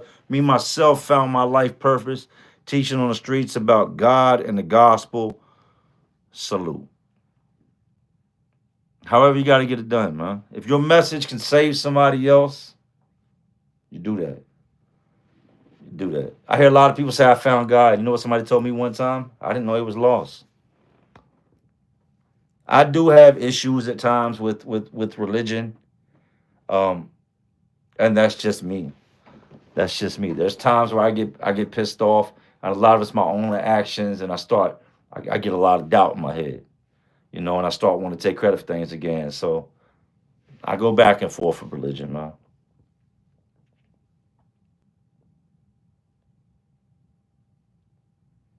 Anybody Lee stories. I wonder if Buddy's still alive, man.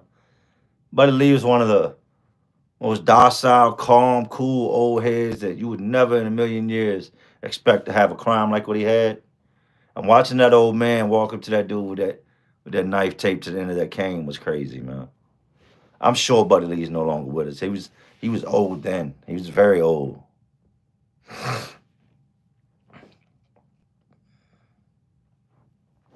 Joseph Paula, what's up, Jojo? I've been looking for you, man. There you are. Let me turn you into a moderator. Yeah, I know you got to go with the Commanders, and I'm supposed to. I'm supposed to because because my homeboy Woody. Let me tell y'all about Woody now. Woody's another reason my ass started hating football. New life of Woody. Woody is a diehard Redskin slash Commander slash whatever you want to call it fan. When I mean diehard, Woody's diehard. And at this point, I've lived in front of this sports television where I've seen fights, I've seen stabbings, I've heard the dumbest arguments you can never hear. My sleep has been disturbed so many times at this point that I hate that television. And I don't like anybody out there that's arguing over football. I don't want to watch football. Matter of fact, don't even fix your mouth to say, you say something else. Call it something else. Just don't even say football around me, right? Me and Woody become cellies. Now, I should have done an application check on him. I should have had right at the top, do you like football? Or are you going to talk me deaf about football? If the answer is yes, then we ain't doing this.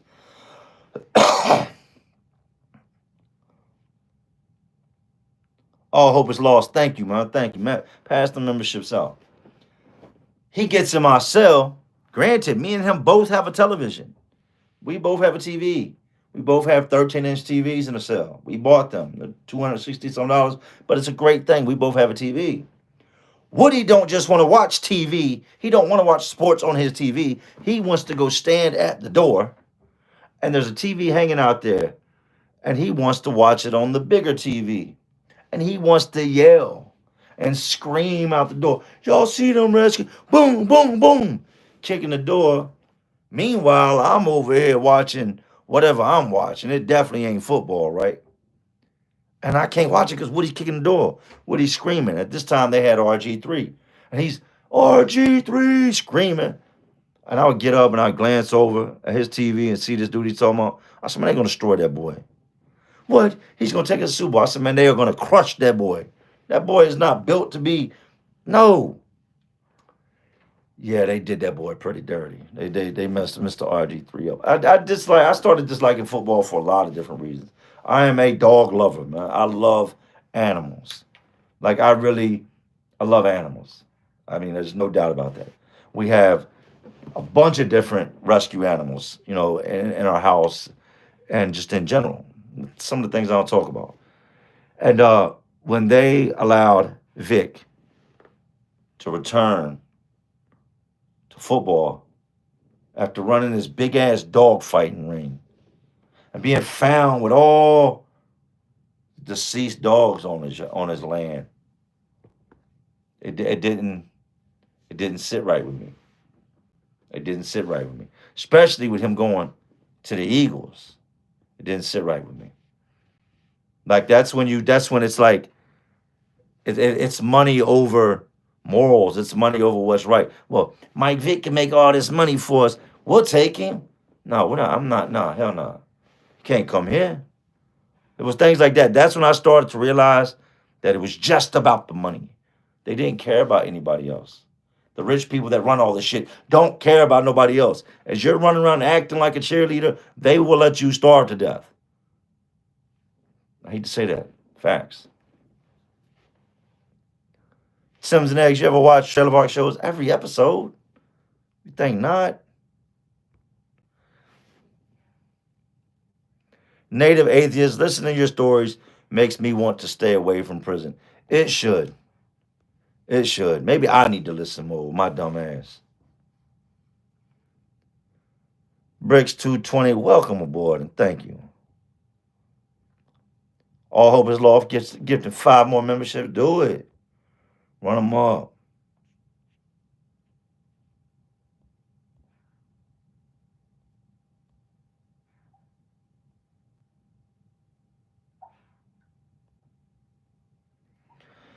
Jonathan King, you talked a lot about cigs before. Favorite cig was on the street. I smoked. Y'all already know I smoked Newports, but I'm glad I don't smoke no more, man. I vape now, not much better. Probably gonna grow a second head or something, an extra finger, third testicle, whatever it may be. But I mean, I don't miss the cigarettes. I do not. And that happened. People used to always ask, "How do you come out of jail and you ain't smoked in so long and just go straight back to smoking?" Just what you wanted to do. This go round, I was at Pamunkey Regional Jail, man, and we had a guard that every 30 minutes on the hour, this dude would go smoke. And after not being around anybody smoking for a while and being in a very clean and sterile environment, which that's what a lot of jails are, right? Especially those regional jails, they try to keep sickness and disease down, so they're constantly mopping and doing this and that. When this man would come back into the kitchen, and I had the cook job, go figure.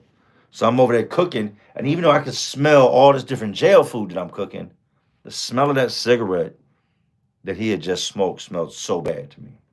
It smelled like he had legitly. You ever smell like somebody hit a cigarette, put it out, and put that joint behind their ear, or put it back in the pack? It's one of my biggest pet peeves. If you put a smoked cigarette into a pack of cigarettes, that pack of cigarettes is now trash. You know what I mean? Because every one of those cigarettes in there is now like a smoked cigarette. But he would come back in the jail, and the smell, I just remember, smelled so bad. And instantly, all I could think is, damn, did I used to smell like that? I did, didn't I? That made me not want to smoke no more. That was what it took for me.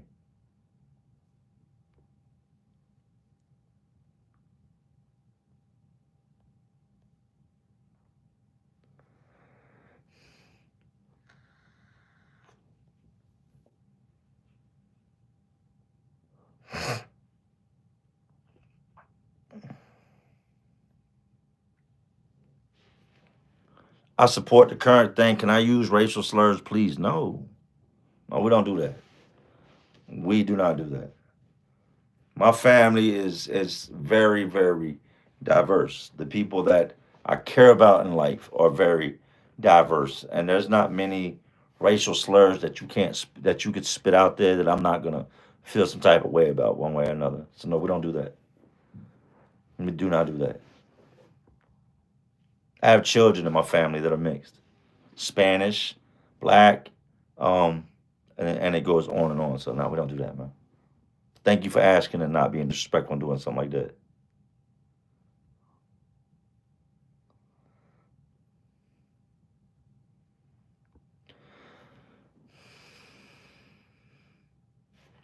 Hey, yes. Vital RJ, did you see any monsters inside, height, weight wise? We had two brothers at this last place. And one's name, and I've known a couple Big J's in life, right? I had a homeboy in the street I used to run with. Rest in peace to Big J. Rest in peace to his girl, Little Bits. But we had a dude in there this go around named Big J. That's from Southside Richmond. Dude, Big J is 6'6", 6'7", light skinned, bald head, 270, 280. And I thought he was a big dude. And then one of my homeboys in the pod, my homeboy T. Dotson, shout out to my homeboy T, gets out next month in February. And my homeboy Mooma gets out in a couple days. Shout out to Mooma too. But I heard that Big J had a brother up there, right? My homeboy T gets moved out of the building. Not man that moved across the yard. So whenever we would go to rec or we'd have the yard, I'd go out, boom, and I'd go to the fence and chop it up with him. And I thought this dude's name was Wi-Fi. You hear the weirdest names. I kept hearing dude go, "Hey, yo, go get Wi-Fi. Go get Wi-Fi." And I remember hearing that. And I'm like, damn, dudes are just naming themselves anything. I come to find out they're saying go get Rafi. Like it's like Rafi or Rafi or I think it was Rafi. But if I thought Big J was big, his brother Rafi was so big that Number one, they had to order his boots. They didn't make a prison boot that would fit this man.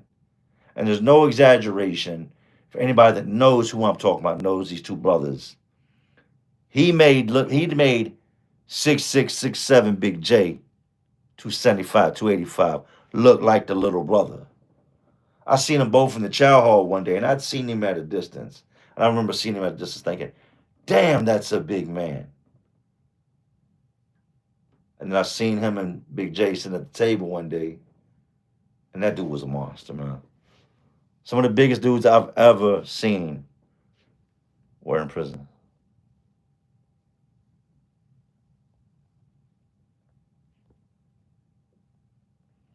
Straight drop promotions, salute and thank you.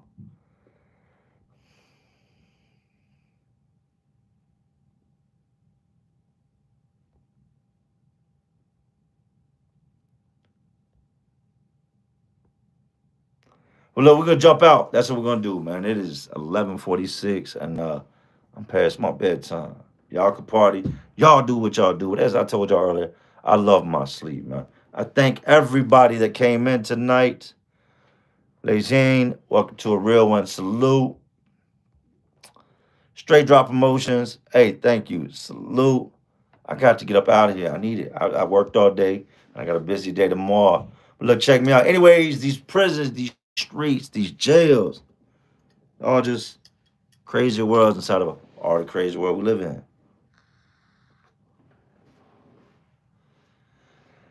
And as always, y'all know what I'm doing. I'm just trying to keep y'all entertained. Are you not entertained? And like always, this is Jay Williams. Let's live life to all my real ones. And there are some real ones watching. Because y'all still watching me. Y'all know how we do, man. Salute. Shout out to Ronnie Blue Eyes. Happy birthday. Krupp, shout out to your daughter. Happy birthday to her. Sweet 15. Y'all be easy. And until next time, salute.